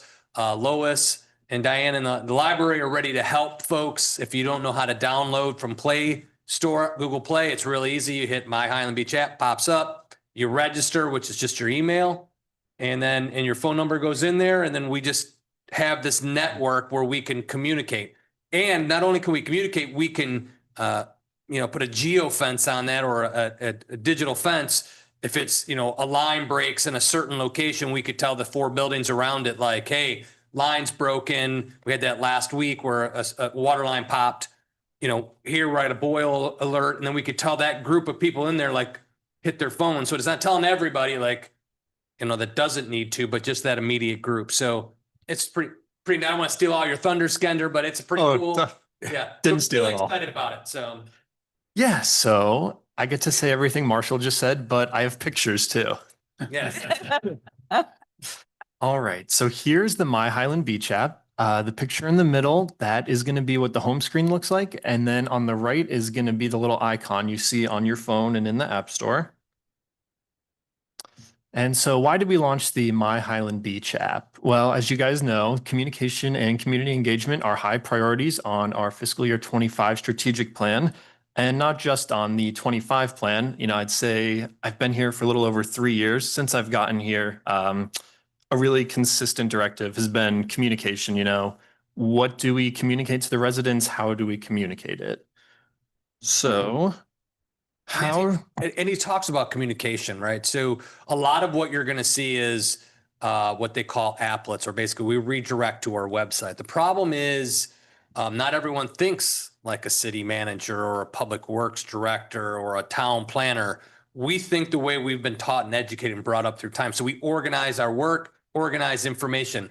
Most folks don't think like we do. And it's taken a lot for public administrators especially. That's why I wanted to get it to them. The way we present data is how we have our departments organized, how we deliver a service. Your resident says trash. They're not like, well, what department do I contact for trash? Is it Public Works? Lo and behold, in here in Highland Beach, it always went through the finance department. Who would think to go to the finance department to pay your trash bill or to ask for a bin? We have to break down our thought patterns and our organization of data for the resident. They don't care how we organize, what Skender's title is, or what I do on a day. They just want the information. 85%. Just how do I get X? Where do I get Y? So this allows us to be more in the modern age and more contemporary with communication, where it's not our structure driving content and data. It's the common language. You hear it a lot in law too, is kind of moving back to a common language. So residents could just get the stuff without being like, oh my God, how do they have it organized? They go to the police department that's, below the break. You're scrolling for a half hour to get to how do I contact somebody? This ideally, and we're still early, gets to simplistically like, I want to call, I have the police department. You shouldn't have to, if it's not 911, guess, go to the website, Google it, go to our website. You're not going to find it. It's going to take you a lot. And if you're on your phone, as much as we've got a mobile structure from our website, it doesn't fit every phone correctly and you get some text overlaps. We have to get away from that. And this is what gives us that avenue to that two-way communication, simplistic communication. Skender, great. I really enjoyed listening to that, Skender. Thank you. Those are just things that like some of the things behind it that was driving it. They're young enough where they didn't understand when they first got here. And even Sergio coming from the private sector, man, how do you guys have this organized? And it's all stuck in our brain and our structure of this is our command structure. I think from like a fire or police, it's command structure. Marshall, I have a question for you. Sure.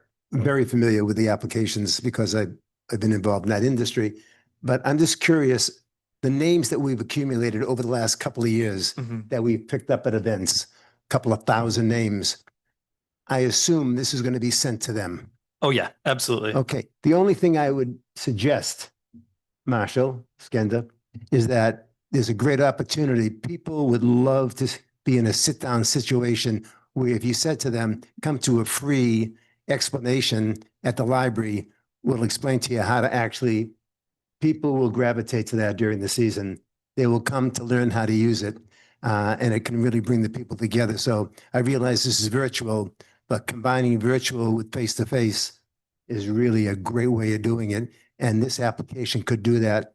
There's many people in the community that say, I can't do this online, but if someone explained it to me at the library during a session, I'd really be interested in it. But just my comment as I'm listening. Madison, write that down. Write it all down. I think it's a great idea. Yeah, great idea. Yeah. I was going, I like that better than my idea. I was going to suggest, I know my community in a condominium, they would love to have this, No. How do I operate it? What can I do? Because everyone is always screaming about, I can't reach the property manager, I can't reach my management company. But this looks like the ideal app for communication. I think it's a great idea, effectively organized as well. Yeah, just wait till you guys see it. It's gonna look great. Great job, Skender. Thank you. All right, next slide. So here's what the app homepage looks like again. This is going to be the central hub for accessing all the information and connecting with all the different departments. And, like Marshall was saying, I think the driving principle of this was ease of use, both in terms of like how we put it together and the content that's actually going to be on here. So easy to access, easy to digest. Here's what some of those pages are going to look like once you click on them. So there's a water bill, a library, and a police page. And all those little blue buttons right there, you can actually click on all those and they pop up whatever you're looking for. So like that online payment portal is going to open up the payment portal for the water billing. Same thing with those authorization forms. The phone numbers, if you click on those, it'll pop up the little phone number to call and your phone will actually be able to call it. And same thing with the library catalog. And here's the FAQs page. So this is kind of a really big part of the app, or the FAQs and the requests. So FAQs are going to be for kind of like self-service when you're not going to submit a request, but just easy to find information. All different topics in there. The example I gave you guys was agendas and minutes. So all you'd do is you'd click on that. That would open up that page in the middle right there. And it says all town meeting agendas and minutes are posted on our website. And then you can click on that link right there and it'll bring you right to our MuniCode page. And there's different examples on there, animals, calendar, electoral issues, all different. We tried to pick topics that actually apply to like everyday life here, not just like the interactions with the government. Actually, let me go back there. So the popular topics with the star right next to it is pretty neat. So in the beginning, nothing is going to be there, but how this works is it's actually going to collect the data of what all the residents are clicking on the most, and it's going to auto-generate those. So it shows you guys and us, what the residents are actually interested in and what they're looking for information on. And here's the request page. These are a little different than the FAQs. So FAQs are just for information, right? That's all preloaded information that we put in for the residents. And then requests are where residents can actually submit their own, either request for services, request for information, or just for something they didn't see in the FAQs already. They put in, I want trash collection on Monday. Who would see that? So these are going to get routed directly. Everything's going to come to the town manager's office, and it's also automatically going to get routed to the proper department. So trash collection would go to Public Works. So Sergio and Pat. And then for this example, trash collection has an FAQ already. So if you were going to submit a request for this, you would click make a request. And if you selected trash collection from the predetermined topics, it would show you the FAQ already, as well as being able to make a request. So maybe, you can answer your question from the FAQ. If not, you can still choose to make the request at the bottom. And I'll show you what that looks like. So these are the different steps of making a request. The first one is the option to add photos. You can either choose a photo you've already taken, you can take a picture right through the app, or you can skip. And then you can geotag where the location is. So it's cool. It's like Google Maps, where you drag and drop a pin on there. And then the third page is kind of the final step. It shows the topic, the location. If you chose a photo, that's where that little camera icon would be. And then you fill in a description and your contact information. And you can choose to make it anonymous, or it says private. What that really means is just no one else can see it, but the town can see your contact information. And then this is what it would look like from the residents' side once they've submitted their request. So on the left, that is what a push notification looks like. These notifications come directly to your phone home screen. So it's about as hard to miss as we can make it. So it says, My Highland Beach, message for you about the issue on trash collection that you submitted on June 4th at 10:30 a.m. So that comes directly to your home screen. If you click on that, it'll bring you right into the app and pull up the request screen, which is the one right next to it. It'll show the request that you submitted. It'll show the resolution that the town provided. So this is where town employees actually type in. In this case, they wrote, town employee collected Mr. Smith's garbage and Waste Management was notified of the missed pickup. It shows the back and forth dialogue that you can also have. So through the app, if you submit a request as a resident, the town, whoever receives your request, can actually message you back through the app. So it's a little less formal than an email or a phone call, and we can actually chat, whoever the resident is. Like in this case, they said, my trash collection was missed. The Public Works Department got right back to them. They said, good afternoon. We've notified Waste Management that your address was missed on the route, and we have sent an employee to collect your garbage. So, it's a more simplified and more casual way of communication between the town and the residents. And then here are some more integrations besides the FAQs and the request portal. The first one is MGO for the building department. The second one is Community Connect for fire rescue. And the third one is another way to view meeting information like agendas, agenda packets, and watching the videos on YouTube.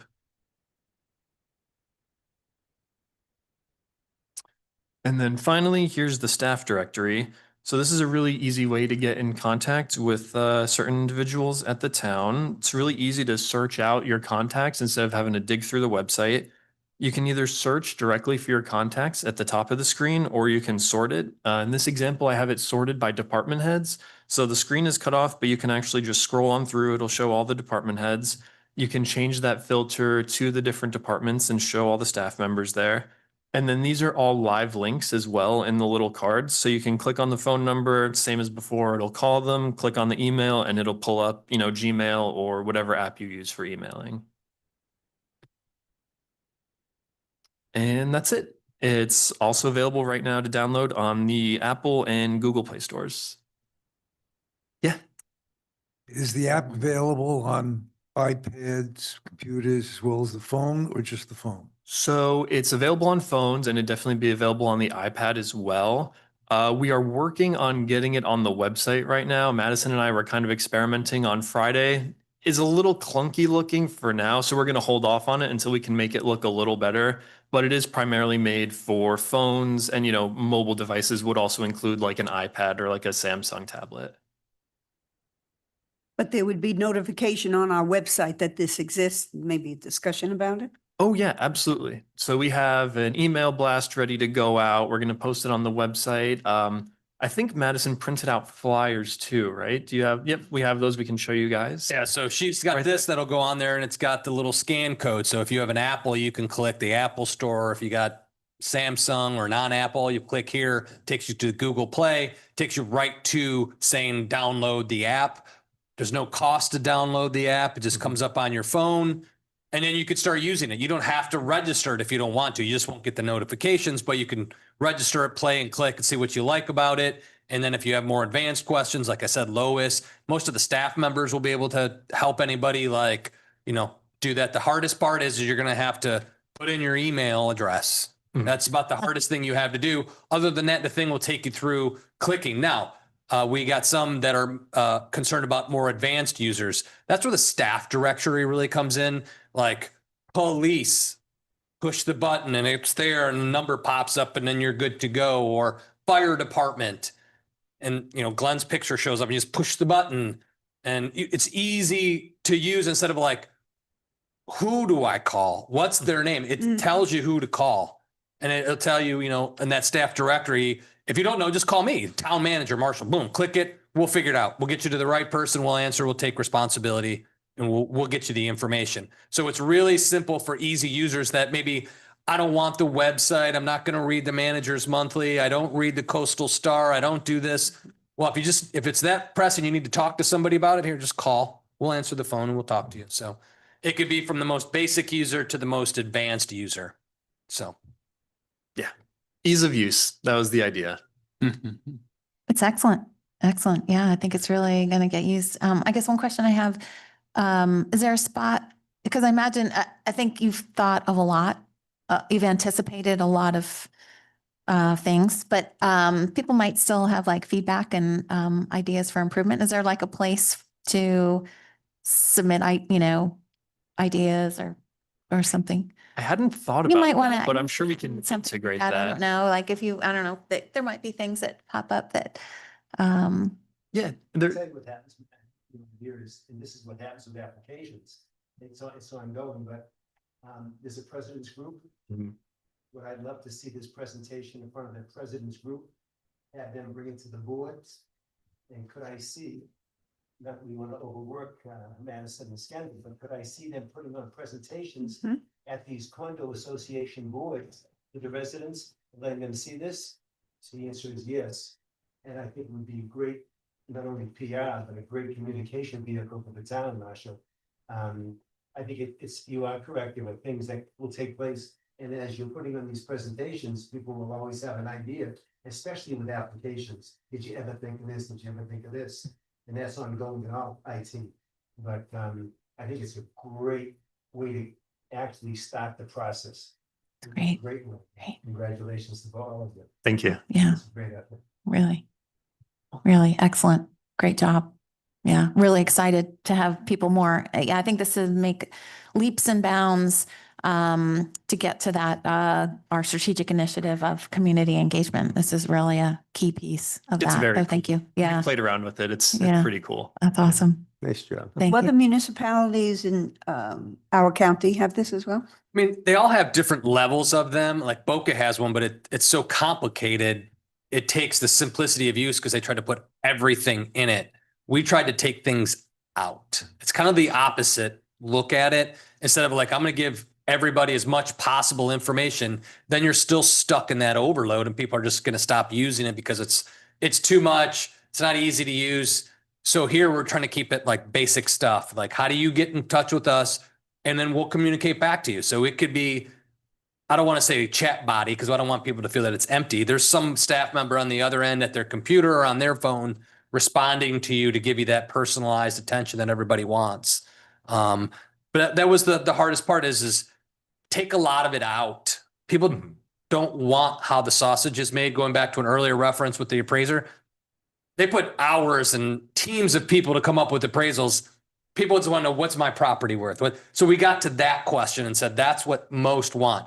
If they want the nitty gritty, they can dump into our website and just take a deep dive and we'll give them all that nitty gritty. But most folks don't want it like, hey, you missed my garbage. When's that event? Or, hey, I want, what's the meeting date? Or those real, there's a crack on the sidewalk or some garbage on the, they want to be able to communicate those things without this exercise of going back. I forgot when I got to my home, log in, I don't know what this is, blah, blah, blah.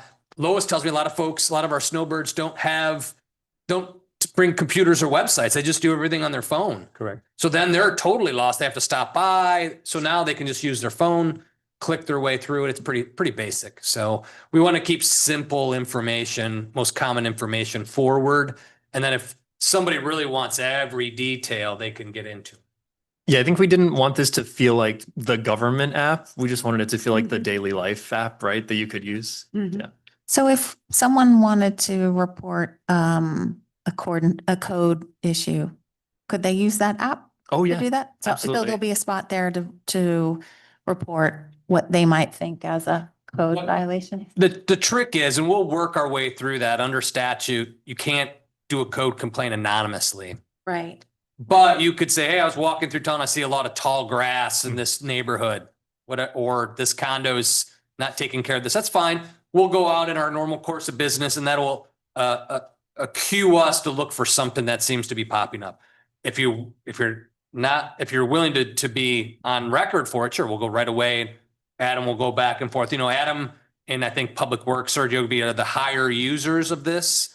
Because a lot of people have those day-to-day, those are your common connect individuals. Code is always, you didn't take your trash can in, you didn't cut your grass, the roof's off, you're working without a permit. So there's a lot of contact there. And then the other things are water, trash, that all falls into the Public Works realm, pay my bills, those things will pop up. Yeah. And it was designed specifically for government use. So all of like the public records, request and retention, that's all covered. Cool. Great. Thank you. Thank you very much. Thank you. Any public comments on this? Okay, seeing no public comments. Item B, consideration to designate a town commissioner and an alternate to the Multi-Jurisdictional Issues Coordination Forum Executive Committee as a representative of the town. I nominate Judy, if she's willing to do it. Yes, I will. And I understand that Don Peters, or esteemed commissioner, will be an alternate. Great. There's not, there are a number, at least a dozen, I think there are close to a dozen meetings. So there are. And again, some this- we cannot make, Don can make. Could we go together? You could go together. They're more the merrier. They just want to make sure, because the big part of this group now has been commissioned to represent the connection between the cities, which is us, and the county as we move forward on this master plan and how we're going to fund transportation in the future. So we should be involved. I think there's finally a topic of interest for the elected official in the county, that where are we going for the next 50 years and how do we respectively pay for it? Because it may trigger referendums, it may trigger larger tax discussions or fee discussions.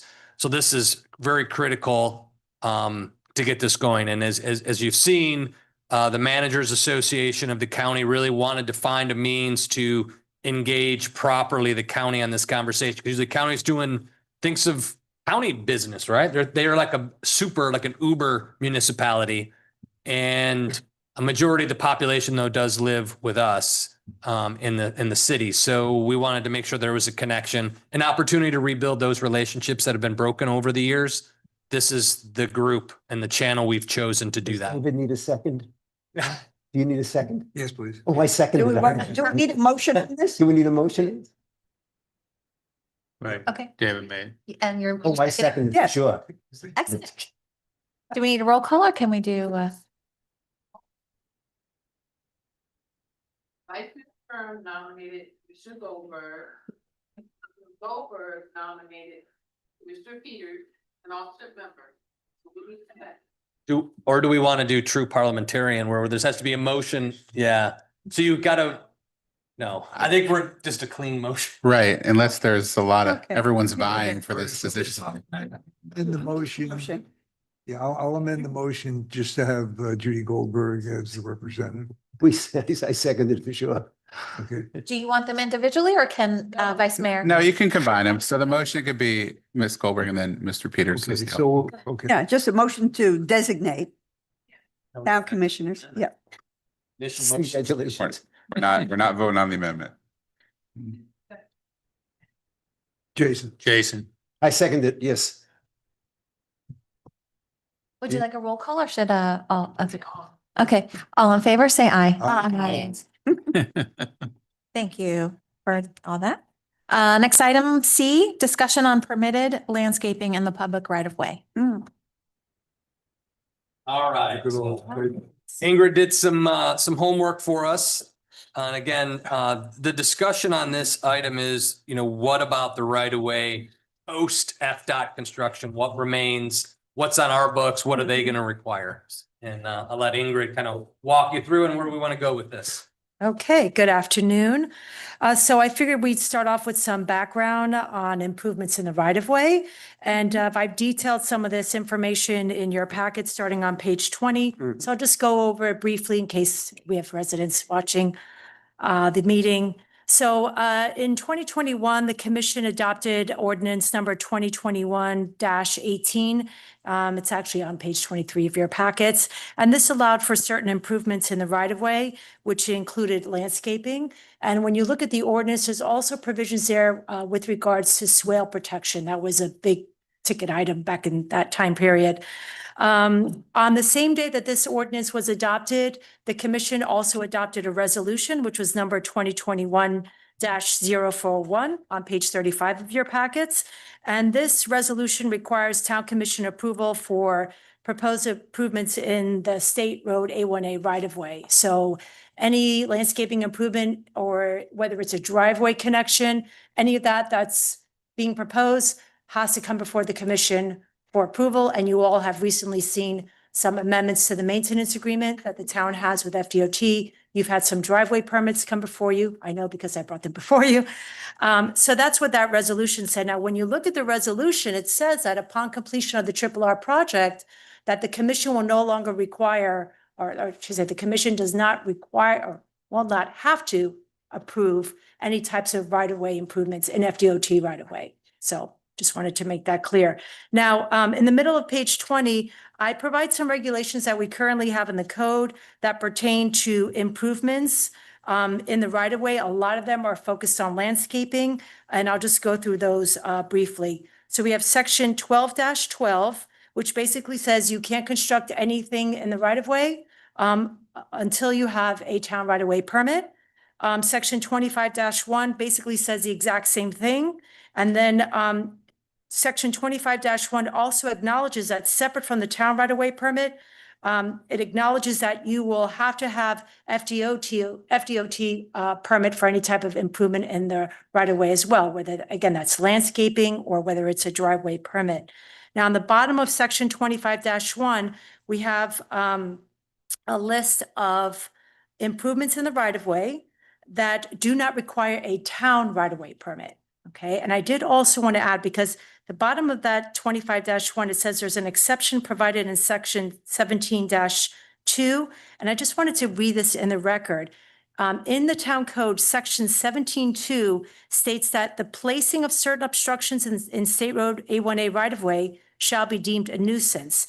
These obstructions are reflectors, concrete pyramids, concrete rounds, and wood and PVC poles. So none of those are allowed in the state right-of-way. Any of those improvements are not allowed in the state right-of-way. Ingrid, this is not a planning board situation, correct? This is what? This is not a planning board situation where the planning board would be involved in this. No, typical, well, with the driveway permits, when we've had them like for new construction, Right. I will document in this planning report that they received a driveway permit from FDOT. I'll reference the FDOT number. But again, that right-of-way permit, until the Triple R project is completed, has to go for final approval from the commission. And then I'll document in the planning report that they need to get an amendment to that maintenance agreement. The planning board will approve the landscape plan. The landscape plan is landscaping on the property, and it may also include landscaping in the right-of-way. Right. So the landscaping in the right-of-way, that component, again, has to go Certified. before the commission for Thank you. approval. So those things that do not need, or I should say, those improvements that do not need a town right-of-way permit include underground sprinkler systems, mailboxes, ground cover. I provide you the definition of ground cover in section 28-2. Replacement of existing landscaping, including but not limited to trees, shrubs, or plants greater than 24 inches in height, so long as such landscaping is replaced in the same location. And existing landscaping within a swale should not be replaced. Now, again, you don't need a town right-of-way permit to replace landscaping in the right-of-way. However, FDOT will trigger the permit, right? They'll require a permit for you to put landscaping in the right-of-way, whether you're replacing it in the same location or not. You're putting landscaping in, FDOT has made it very clear to staff, you have to get an FDOT permit. So some additional regulations, section 28-7, this is on page 21 of your packets. It's 28-7A6. This focuses a bit more on swales. It says swales within the right-of-way should not be altered or modified except to remove existing trees, shrubs, or plants. We have section 28-10, which basically states if you're planting, if a plant, tree, or landscaping in the right-of-way dies or is severely damaged or diseased, the property owner, the adjacent property owner shall be required to replace it. And again, you may trigger an FDOT permit, most likely you will. And then lastly, section 30-68E1B, this focuses more on hedges. When installed on the west side of A1A, does include a fence wall, but also hedges, shall be located at least 2.5 feet from the westerly portion of the pedestrian bike path either side. I made a note here that our zoning code, if anyone wants to make an appeal regarding regulation regarding rights of way, you can appeal that to the Board of Adjustment and Appeals. And then lastly, given the Triple R project is near completion, which Sergio just confirmed, it's most likely going to be September 17th, approximate. We wanted to reach out to FDOT because we want to be sure that we know what their stance is on what landscaping can go back in the right of way. We wanted to be proactive and reach out to them and get some perspective. So we provided, I should say, FDOT provided us a detail. It's on page 37 of your packets. Now, staff, we added the little highlights, the yellow and the orange, just for better clarity. So FDOT has advised staff that there will be no landscaping except for sod that will be permitted within 2 feet, 8 inches from the edge of pavement. And we've had, I've actually asked Jeff Remus, our building official, to come to this meeting today because I know Jeff's been out in the field more than I am.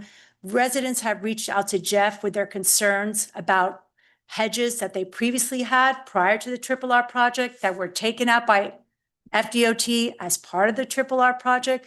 And given we're getting towards the end of the project, I'm considering possibly putting those things back. So we want to know, what are you guys allowing? Can So- I get clarification Yeah. on something, please? Yeah, Let me give you an example. yeah. West side, hedges presently there, not 2.5 feet, less than two Okay. and a half feet, not the proper height. FDOT finishes, leaves them the way they are. This goes on. Yeah. Are they grandfathered in? And that's what they confirmed for us. If they left them there, then they left them there. Okay. Yeah, it's interesting talking with them. There were certain trees, I believe, Jeff, that they did leave. But I know that a lot of the hedges were taken out. And yeah, there was stuff, we were wondering, why didn't they take out that one tree where trees further down were taken out?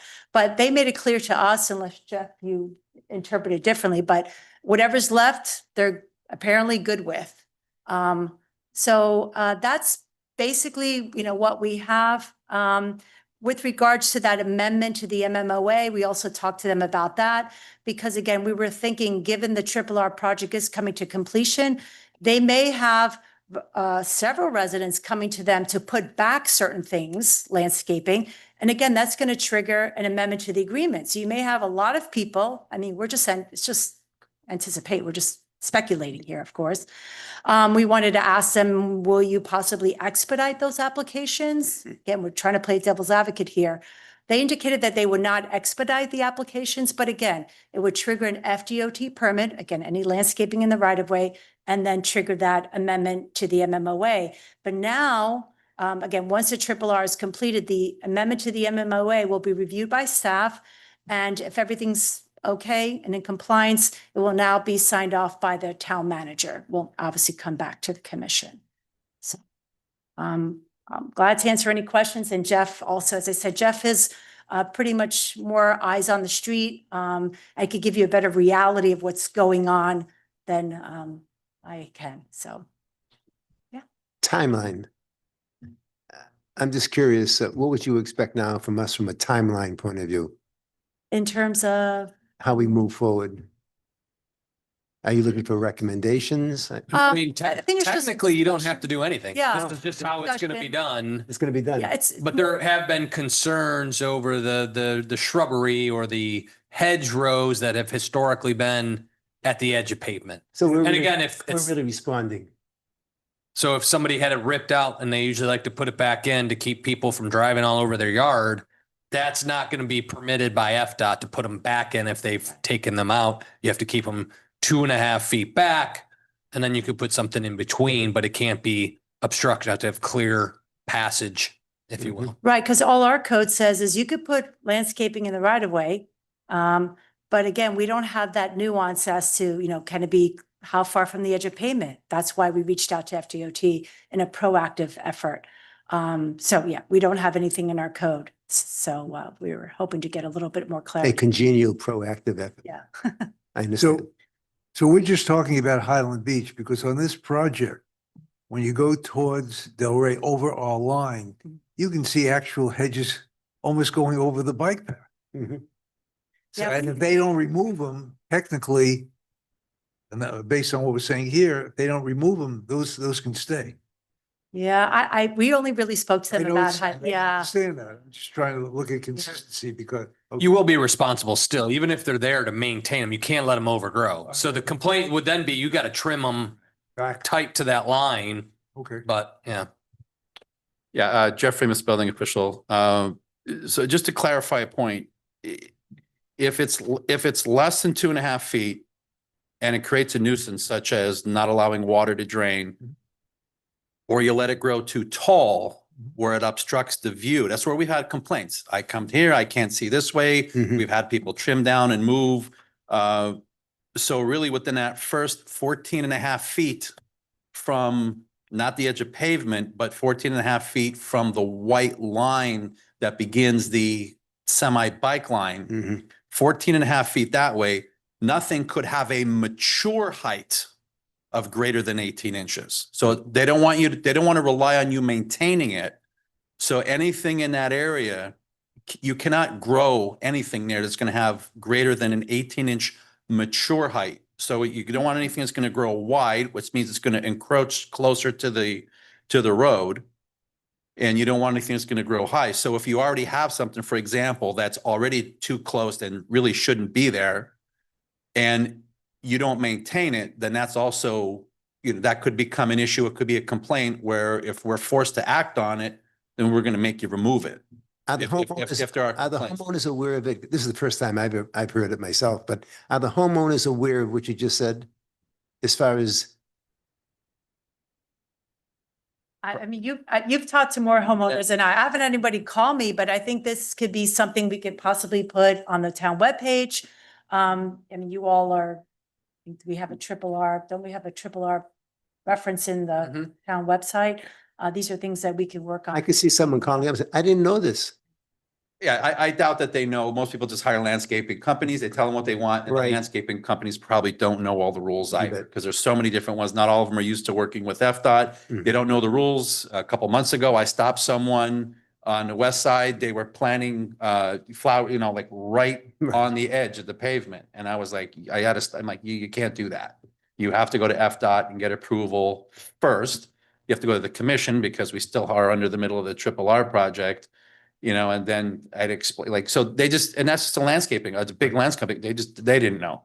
So it's gonna be a big communication challenge for us. Just an observation, in driving down, it appears that on the west side, a lot had been removed and it's much clearer. On the east side, where they don't basically have a lot of swales, very little has been removed, just an observation. Okay, I get it, I understand it. So like, I'm good with the commission not, reviewing these permits, like this temporary thing so is that part, that I think that's part of the discussion, right? That we're okay, like remind us that, the commission's, this is going to expire and we are no longer going to review those things. I'm good with it. Yeah. I'm curious to see if everyone else is good with it. Yeah, again, there was chatter out there. And so I wanted to at least provide you with what the code currently says, and it doesn't say much, right, as to where things can be placed. So so I hear you saying that. Are you almost wondering, making a recommendation that we should consider putting something more in the Highland Beach Code? I don't know that's necessarily Okay. the case, and I mean, maybe Marcia could chime in on that, but maybe it's just a matter of just educating. More of an people, right? education. So we could put articles in the Manager Minute, Right. maybe the email blast, again, in anticipation of the Triple R project completing, Oh, here are some great That's good. things for residents to be aware of. That's a good one. And, we could. Yeah, maybe in your newsflash, you could put something. That's a really good idea. So we don't necessarily, so you're saying because FDOT already has it in their regulations, Yeah. we don't need to duplicate it, right? Just, they have to go for their permit. And so they've got it covered. Right. FDOT has it covered as far as what's permitted and who's Right. not and what's not. We don't Highland Beach, we can leave it as not having the specifics. Right.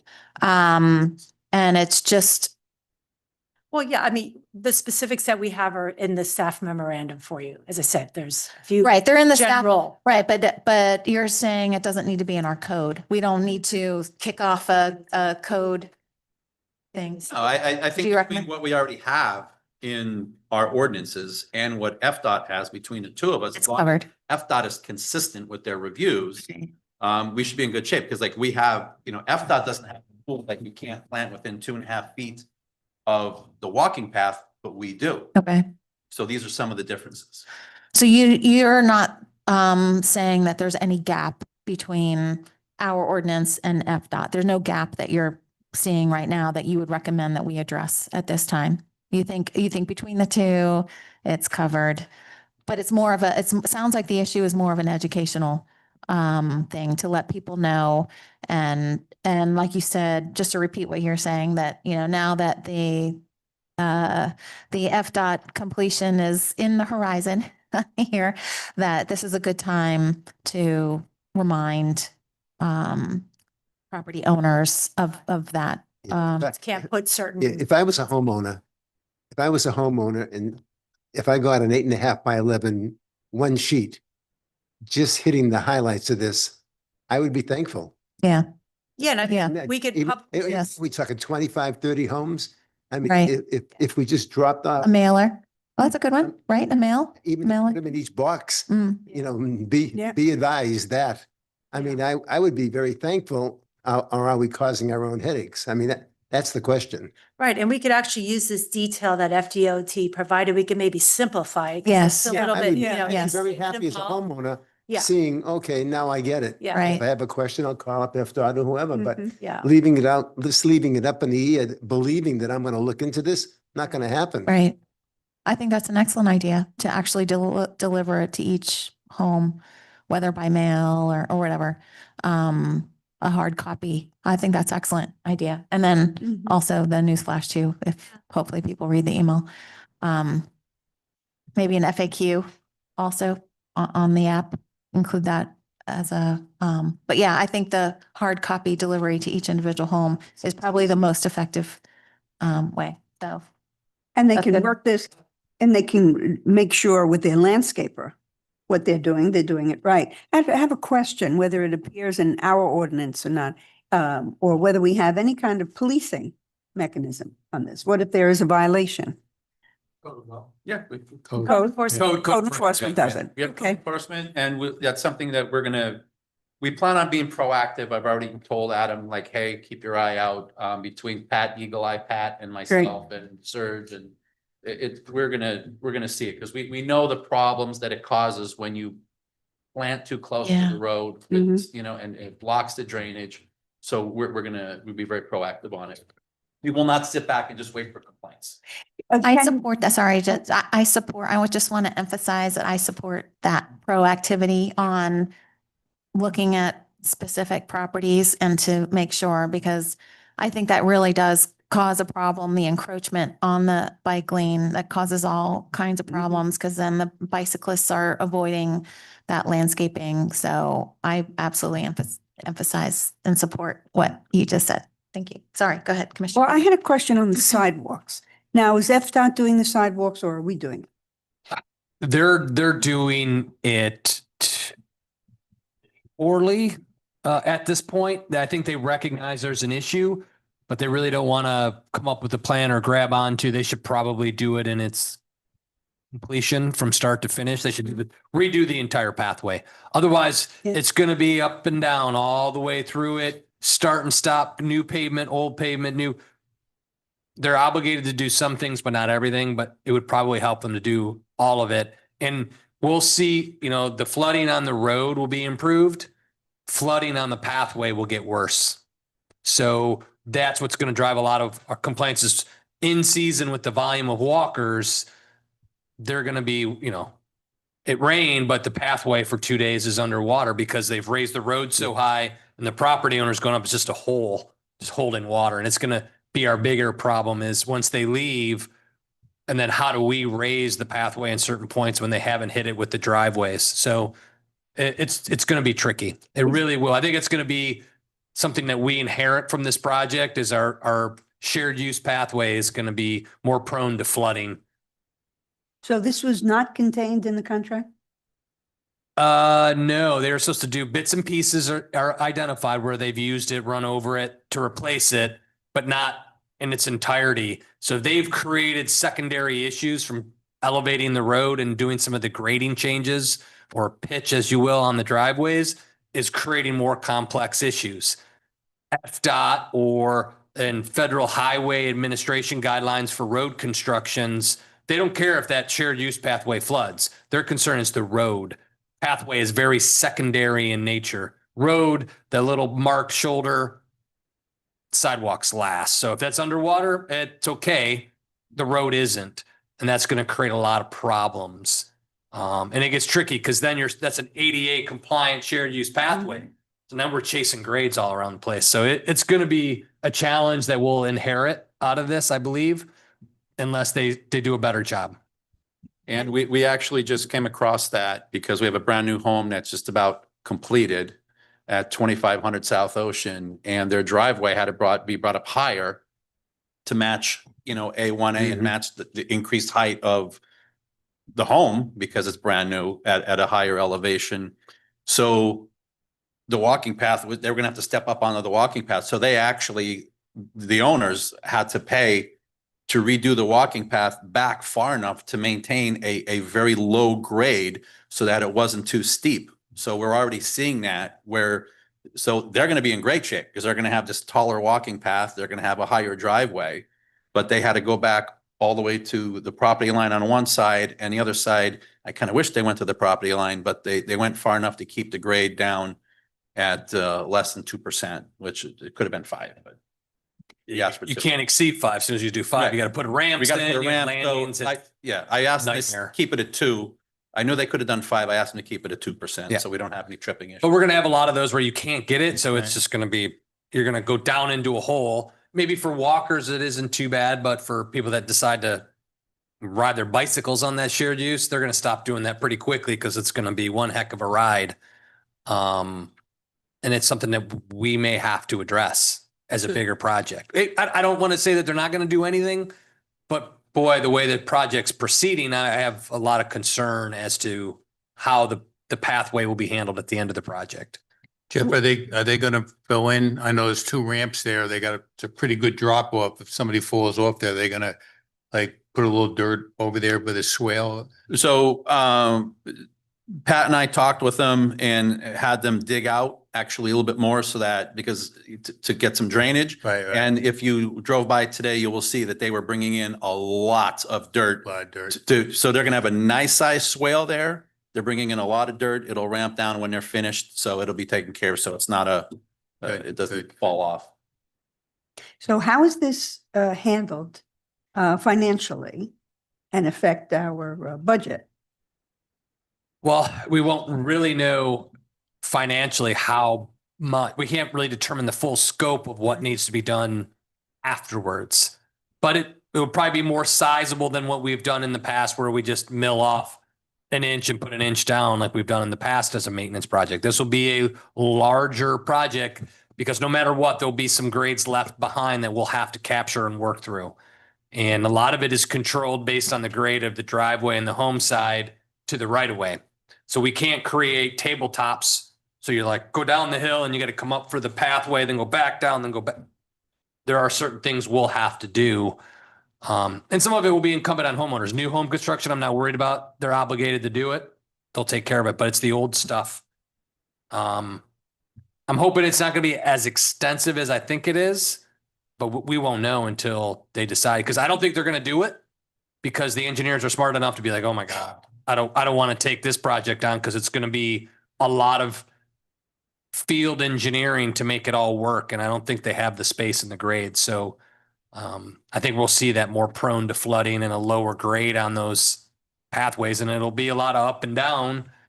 Be okay for walking, but bikes would be a little tricky. Skateboards and stuff. Hey, Marshall. Blades, you could be jumping. Hey, Marshall, I'm just curious, Peggy's statements on the state's in great shape financially, they've done their cuts and so forth. Wouldn't FDOT be in a place right now that if some of this work had to fall upon us? Sure. To be able to fund us? Yep. I would expect that. That's something we probably would pursue. She has as much as humble as she was, she's well respected up in Tallahassee. Yes, I in the agree. power circles, they like her. So we would have a chance to leverage pressure appropriately on the district staff. And we're almost to that point with the driveways, where they're rescinding their initial intent. It's not going to go over well with some of our residents. It just is not going to be accepted. So I think we have this fallout from the project on things that they're always thinking about the road, but then the driveway, irrigation systems, pathway, that's really going to hamstring this project and maybe telling them like, you're going to have to pave the whole thing. Maybe they do it. I don't know. But we'll put the pressure on. Yeah, it shouldn't fall upon us. It's definitely, it's part of their responsibility.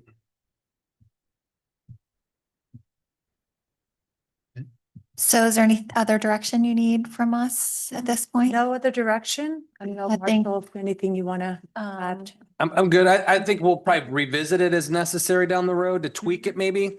But at this point, everything is covered. Again, it's the consistency on FDOT permitting. If they're into permitting and they stay on it, that's great. If they start falling off and, Yeah. Okay, so then maybe you'll let us know if Yeah, you fall off, yeah. because then that would mean any gaps that you see, we would put in our. My guess is if we're doing permitting and they're going to default to our permitting. Tends to be state agency actions because they'll say they don't have the staff to do permitting quickly. And that'll drive people crazy, including us, where we're holding back things hey, you can't do anything until FDOT. Well, I've been waiting 6 weeks, 12 weeks. They're under no obligation to turn things around like Senate Bill 180, where we have, days to do stuff. The state gets eternity. So, we'll have to see how that works. But we kind of agree with their layout too, so it's okay. So we'll just have to see how that process works, how much time is gobbled up on it. Okay, so we'll monitor it and then adjust as necessary. Well, thank you very much. Thank you. Thank Any you. public comments on this? See, there's no more public here, so. Okay. Next item D, approve the purchase of 2 sewer pumps from Xylem Water Solutions USA Incorporated, a sole source provider for lift stations number 1 and number 3 in an amount not to exceed $149,179 in accordance with the town's purchasing policy. Either. Lift station 1, lift station 3, current ones are reaching end of life. Be proactive. So we budgeted for it, so we're putting, yeah. Sergio, these are the same ones we put in the other pumping station? Yeah, they'll- Same. And where is this location? I forget. I know Pat told me I didn't. That way over there. Okay. Yeah, I think we definitely want to Yeah. do maintenance things, keep on top of things. We do not want things to break down or so No. I'm in favor. I have no questions. Any questions or anything? So if we're all in support, if we could Yes. have a motion? Yes, a motion to approve the purchase for replacement of sewer pumps for Xylem Water Solutions in the amount of $149,179. Second it. Need roll call or can I do all in favor? All in favor, say aye. Aye. Motion carries. Item E, approve and authorize the mayor to execute a contract with Insituform Technologies LLC for the sanitary sewer rehabilitation project in an amount not to exceed $1,342,141.90 pursuant to OMNIA Partners National Cooperative Contract Number 23-065-PW. Midway Sewer Rehab Project, A1A and side streets. It is, it's gonna be, I don't know, I'm not gonna worry with the details, but basically, layman's term, you're taking a sock, putting it down the sewer, right? Forcing water through it, and then you're gonna heat up that water. It's not really a sock, but it'll cause a chemical reaction. It'll harden, it'll be like a PVC pipe in the sewer net. And that'll take form of that pipe, and if any of the exterior pipe, clay, metal, anything breaks, this pipe will stay intact. It's good for about 50 years. Wow. Okay. So, We and discussed it. the way they're gonna do it is, it's about 40 business days. And they'll come in, let's say 8 in the morning, they do about 500 feet at a time, causes minimal traffic. So, Great. about 40. And this is the item that we had a referendum for, Yep. and we asked Right. for 3.5. 3.5, at which we did that intentionally. We asked for more than what we expected. So I'm very happy this is what it is, 1.3 instead of 3.5. Yeah, I'm really glad that this turned out to be more reasonable. So it was already approved by the voters. Already approved.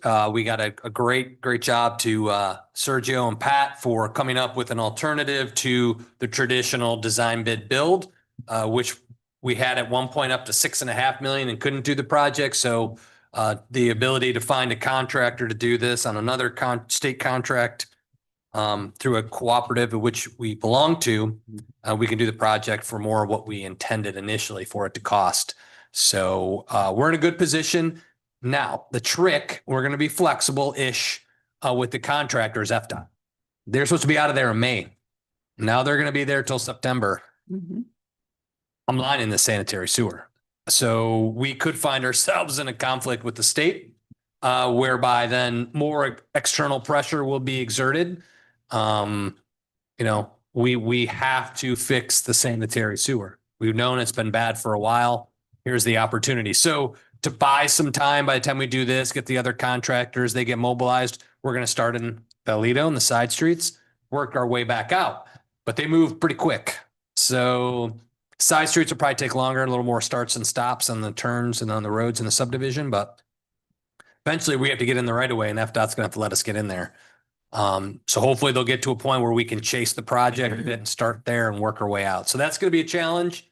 But otherwise, this is fantastic. Well under budget, or what, conservative estimates, we were able to get in there and add 50 years of life to our sewer system is great. Yeah, thank you for finding this. It seems like an excellent solution, not too disruptive. And so that's really excellent. So thank you very much for finding that. So what is the timing? When do you think they would do the work? Say October. Okay. I'll be pushing to be September 18th. Okay. So those conversations are yet to be had, but Pat said when he gets back from his latest excursion, that's project number one is to tell them we're coming. You said May. We're waiting 6 months beyond that. We have to line the project. We've got authorization, money, contracts. We got to go. So they're going to have to find a way. And again, it's not that disruptive. It could be another MOT, which is what's going to be FDOT's. We don't want to close it in 2 spots, but some of it, we don't need to close it completely. And it's smaller MOTs because we're just structure. If you can, every time you see one of those grates is in the road, we got to go from that one to the next one. That's all it is. So we'll see. Then what happens? Do we do you have to shut everything down? Like people can't? There'll be bypass pumping. So Oh, you will not be inconvenienced. We but won't? we'll move- Okay. Okay. we'll That's move nice. Sewer around it. Yeah. Use your bathroom. Flow, laundry, volumes off, you know what I mean? But yeah, it's minimums. So you'll ask homeowners to minimize, but in general, we can flush a toilet if we. Nope, need not to. for 2 weeks. So good luck. No. dude. Yeah, no, we'll be good. Vacation time. It's like a cruise ship. Actually, the neighborhoods are actually the easiest to Right. bypass. The Okay. hard part will be these mega condos where they have a lot of flow and volume. That's why I would like to get in there before high season. Oh, but then right. it's going to be, we're really going to have some challenge in the bypass. Right. So Okay. Okay. Now, in order Thank to you. do this, like you mentioned the condos, are they tearing up no, how do they, no? Just go to the pipes Sure. there, everything's, we just got a machine, okay. little guardrail around the thing, and they just dump this tube or sock, if you will, force it through, heat it up, let it cure, and good to go. They Okay. figure out all the leads along the way, but It's a great solution. Mhm. Really great solution. Good. Thank you very much. I don't think we have Thank any you. other Thank you. questions. Thank you so much for the update. Do you need a motion? Yeah. Yes, please. A motion to approve and authorize the mayor to execute a contract with In Situ Form Technologies LLC for the sanitary sewer rehabilitation project in an amount not to exceed $1,342,141.90 pursuant to Omnia Partners National Cooperative Contract number 23-065-PW. Second it. Roll call or all in favor? Okay. All in favor, say aye. Aye. Motion carries. Moving on to item F, approve and authorize the mayor to execute a contract with Contractors Services Unlimited for renovations to the building department storage room in an amount not to exceed $96,300 in accordance with invitation to bid number 25-002. So this was something that was budgeted. It was approved for the budget. We had $150,000 budget for this. There's some things that we still have to do with that money.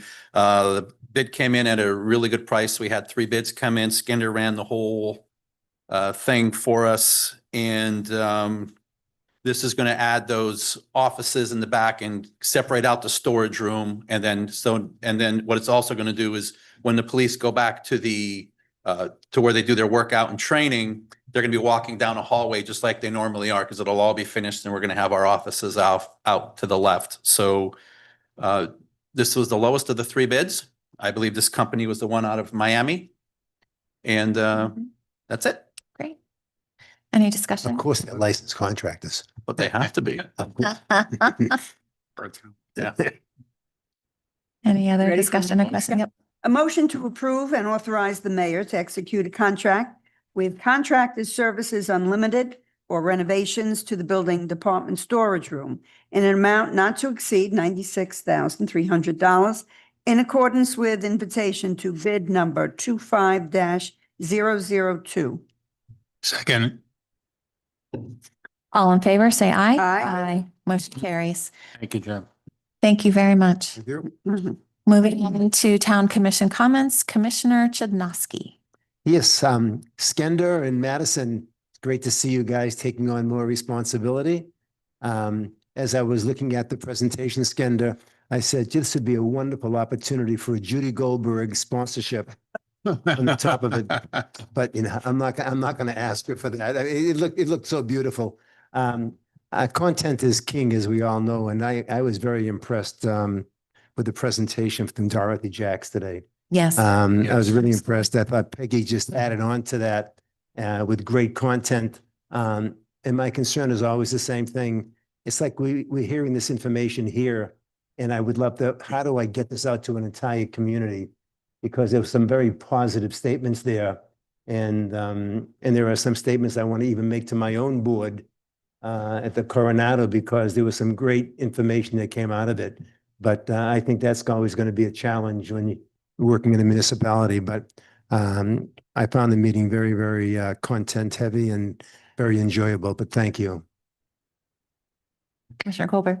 Well, I would like to extend my deepest sympathies for those families and communities suffering the tragic loss of loved ones and the severe devastation of their homes and properties and communities caused by the recent floods. I'm sure the whole commission joins me in that. Yep. Thank you. Yeah, just like echo what Jason said, Dorothy Jacks filled me in. Learned a lot of new information. And Peggy, it's always nice to hear what the state's doing, and I'm glad she comes. I wish our county officials did the same. But thank you. I agree. Thank you very much. Nothing. No additional comments from me. Town attorney. Why, yes. You take one pass down. No. Yeah, and just coincidentally, Representative Costa-Simon was here today, and I know she gave you a very macro overview of what went on in Tallahassee last year, and she was the star. We all read it in the Post, how none of her appropriations were cut. So whatever she's doing is great. And I just want to give you this information. It's a summary of basically all the legislation that impacts municipalities. I'm just going to go over some highlights. I know we've all been here a while, but just certain things that have come up in the past. Electric vehicle charging stations, the state has now preempted that. They're going to make the rules, and we're going to have to follow whatever rules they come up with. Anchoring of vessels, I really hasn't been a huge issue here. In some other cities, it's a huge issue. Years back, they pretty much said you can't regulate anchoring. Now there's a limited ability to regulate the anchoring of vessels, but it's very limited, and it's a 30-day period, and it's really at nighttime. But some of that's coming back to the local governments. Let me see what else. Synthetic turf, another thing that's now been preempted for single-family homes. Their state's going to come up with regulations. Some cities enacted very detailed requirements for synthetic turf installations, but those are all going to go away. Motorized, and I don't know if this is a huge issue here, but it's a huge issue in North County, is electric bicycles and kids on the electric bicycles and modifying them. And it's a huge safety issue. I know all the police departments, especially up in North County, are dealing with that, but they are authorizing governments to impose age requirements and licensing requirements. So they are giving a little regulatory authority back to the local governments. On the land planning side, platting, we have to allow it administratively now. So when there's a new plat or replat, it will not go through that planning board commission process. It will have to be approved administratively by whoever the town designates, ostensibly building and planning. Let's see what else I wanted. There's a lot of stuff about building permit fees and procedures for development permits and timeframes, and I don't want to get too much in the weeds on that. Another interesting thing, because this came up not too long ago, the look back for substantial improvements for the flood insurance, that's gone. You can't require it anymore. So we're going to have to address that. There's new requirements for emergencies that we have to have. Every municipality and the county has to have special procedures for post-storm permitting, and you're going to have to come up with these procedures. You're going to have to post them on your website. More work for planning and building again. I think Marshall alluded to Senate Bill 180, which is a huge problem for many municipalities. It's a problem for everybody, but because basically for until October 1, 2027, you cannot adopt more restrictive or burdensome amendments to your zoning code or land development regulations or to your comprehensive plan. So right now we're going through our evaluation and appraisal review. So I did talk to Ingrid about this and the consultant, so we'll make sure we don't run afoul of that preemption. And of special interest to you all on the dais is they expanded the public records exemption for addresses, telephone numbers for mayors and commissioners. So your information can now be exempt, as well as your spouse and your children and where they attend school. So those are the highlights. There's some reason there. If you want any information, if you have specific questions, just email me or call me. I'd be happy to address any of them, but I didn't want to sit here for an hour and go through all the specifics, but I did have a question. Yes, ma'am. The look back on for on the the flood. substantial improvement. So we just did that, right? So Right, we that we just could did that. qualify. And now the state is saying it's preempted, you can't do it. They don't want any look back. It's 50% in any given No year. look back. So the CRP, the federal program, is going to have to figure the National Flood Insurance Program. Either we're all going to take a ding, or they're going to have to recognize Florida's peculiar nature. Right, because you got extra points for that. So there were certain things that you did that you got extra points to boost your rating and to Right. reduce your flood insurance rates. Right. And now they're taking that away. So how does, as Marshall just said, how does that jive with the federal rating requirements and all that kind of stuff? It's going to have to be worked out. I don't know where that came from. It sort of came out of nowhere. That is Somebody's friend had a house. I'll be simple. Well, it's always They that. could rebuild it because they look back 5 years. It's probably in a dangerous or Right. subject to repetitive loss type of location, meaning like in a river system right on the ocean. So, Yeah. I guess maybe the Keys. So it looked Yeah, like. okay, so now I remember. So it was an easy way for us to get some points Yes. on that. And so now they're taking away that easy way to get some points. Right, but no one in Florida is going to be able to do it anymore. So, right. Are they going to ding us for it? I mean, I believe all all the others also have the same provision. So, Right, right. Interesting. Go I ahead. didn't want Go ahead. I have a quick question. yes, ma'am. On the second page, number 85, the prohibitions on public offices relative to regarding. Oh, it's what like, is that? that's like, I think that's where you're taking credit for serving when you didn't serve. I think that's what it's called, like making statements regarding your service. I never really looked at that in detail, so I may not be happy to, but. We have seen that on the national. Well, I know, and that's why it's there. that's why I believe that's what it is. Okay. A lot of them I did go through as I was making the summary. That one I sort of like skipped over, but I believe that's where it comes from. Yeah. It's the Minnesota clause. Yes, Something like that. that's right.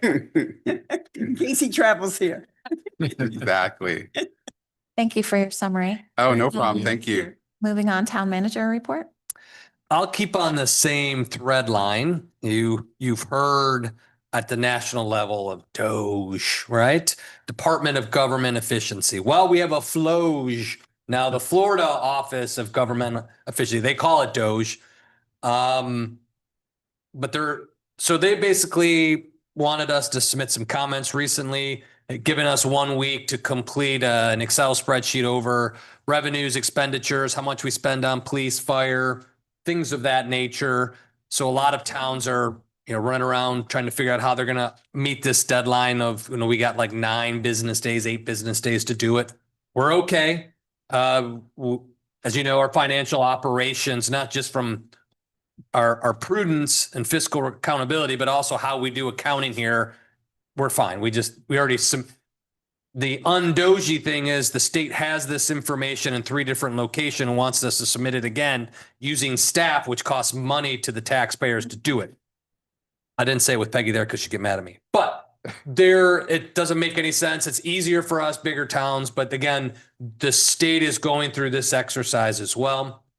I believe there are targeted or types of communities that they're looking at that may overspend, high millage rates, don't really reflect inward and do those type of efficiency looks. We're fine. We're going to meet all the deadlines. We're going to do all the paperwork. So if you hear, your other colleagues as we get towards October, that there's some work sessions for those of us on the policy committee on property taxes. I think a lot of this stuff is coming to a head. So you'll hear a lot of your colleagues around Florida talking about DOGE and the difficulty. It's a little bit of a pain in the butt when they already have the data, but we're going to go through that exercise and give it to the DOGE office in Tallahassee, the information they want. So, because if you don't meet their deadline, it's $1,000 a day until you come into compliance. So we're not going to miss the deadline. David's going to have me the draft tomorrow. Our accounting software prints it out pretty clearly. I think we're somewhat saved by not being an overly complex organization. I think could get complicated. But us smaller towns should be relatively straightforward, but we'll have all the information they want. It's 4 questions, a lot of data, a lot of focus on public safety. And I think it's gearing up to that property tax conversation because inevitably they say no property tax. There's a huge gap that has to be filled with revenue. If not, for us ancillary administrative staff, police and fire, Right. you know how big that is of your budget. Who pays for that? Right. Or how, right? Right. So I think they're going to have to, it's a big conversation. Yeah. The elected body, I think you guys are going to be really taken to step out of our comfort level a little bit from staying local in Palm Beach County we're going to have to stretch out. And I've spoken with our lobbyists that we're going to probably need his help advocating a bit. I think the Florida League of Cities will advocate, of course, but we may have to take our own little interesting twist on, hey, we're already doing all the right things, yet here we are getting penalized again. So that's going to be next session is property tax. That's going to be the big push. We'll slide all these other preemptions under while we're fighting over it, but that will be the big push. So we're complying. Everything's good. Don't worry. Save the dates. Father Horgan out there, thank you again. We have October 23rd is homecoming. Our own homecoming. Maybe you guys could all dress up in jerseys and stuff. Maybe we'll do something cool like that. But we'll have our October 23rd will be our homecoming. It's kind of our first of our major events for the community. Probably be smaller, more like the spring fling because we're going to be on the shoulder of the season. And then December 4th is Mingle Jingle. So that deadline has been in there. Our events coordinator is all over it, getting everything lined up and scheduled for the event. So we've started early, which is good. But again, the big one is October 23rd. Where's the October event? October 23rd. Where? Both are at St. Lucie Lucie. Catholic Church. Yep. So we're going to use their facilities. They've extended those to us again, which is great. Again, we'll have other events into the spring where there'll be the board luncheon, of course, where we recognize all our advisory boards and committees. We'll have the public safety and employee of the year event that we had at there. We're going to do that and make it a little more extensive, more inward for us, which is cool, but it'll be a smaller event we'll have here on campus. And then we'll have the spring fling as well. So if you have more ideas and stuff, we're each year adding a little bit more. But we're having the capacity to add it. What's in your budget, everything's in place. Speaking of your budget, everything looks good. As she said, David and I, the initial was 6.7. So 7.4, it goes to 6.9. So it adds 50, 60 grand to the general fund budget. Doesn't really move the needle to go through an exercise of changing all the numbers. So everything's looking good there. Again, we're, as we talk budget, everything is going pretty well. We're on track. We get to these other annual exercises, the salary warrant, which we have to pass. Healthcare will be coming up. They're out to bid right now, looking at our healthcare costs. things that I don't like to talk about, but my evaluation, I'm in my last year of my contract, so I will be asking for a contract extension. So just let me know if you like that or don't want me here any longer. Not today, because you may not like what I said today, but offline. And we'll do those in August, my evaluations in August. I'll get that stuff out to the end of the week. So we can have those conversations with those that want at the August meeting. Was a good time. We had some reviews there, or that's the general timeline. I like to do that so we can, ferret out any problems that we may have. Other than that, everything looks good. Everything's in place. Everything's locked down. So we're good. Thank you. Excellent. Sorry to go back to the events. So, you said October 23rd, right? And then, then the next one would be 6 weeks later, basically December 4th. And then what's in January? Nothing picks back up, I think, until February. Around Valentine's Day, we do the board luncheon. Then we have, in March, we have the officers of the year. So they're firefighter, paramedic, police officer, and then we're going to add employee of the year for the rest of the group. That event we have here, which is like an invite only, a commission invite only. So you guys will invite who you would like to attend. Yeah, proposed dates for those? Not yet. We're still working out some of those details. And then we'll have the spring fling after. It's usually in April, that one we added last year. And that will be the bookends is homecoming and spring fling. So a total of 5 events. Is that correct? Am I missing one? Yeah, I think that's it. I think there's 5 events. Yep. So I don't know if you want to do something in January or not. Like, I don't know if there's a gap there. I think we could do. We talked it last year, like having some, like a regular, I don't know, that every 6 weeks is fine with me, or, so I don't know if there's kind of a gap. Like there's really 3 general town resident events: October, December, April. The other 2 are either invite only or their board committee luncheon thing is kind of more of an internal event. Let us brainstorm. Yes. We will bring something back in October. We'll think of something. Yeah. Maybe there's a January event we may like to have. Just throw it out there. I don't know. You guys. Something chime with in. icicles and it's cold, You guys chime in if you agree or not. I don't. escape I the just cold threw it out there. event or, something like that. But we could do another event. I'll talk with Father Horrigan to check his schedule. We only went through the end of the current calendar year. I didn't push to the next. Right. But we can revisit that with him. He seems very warm to the ideas of having events.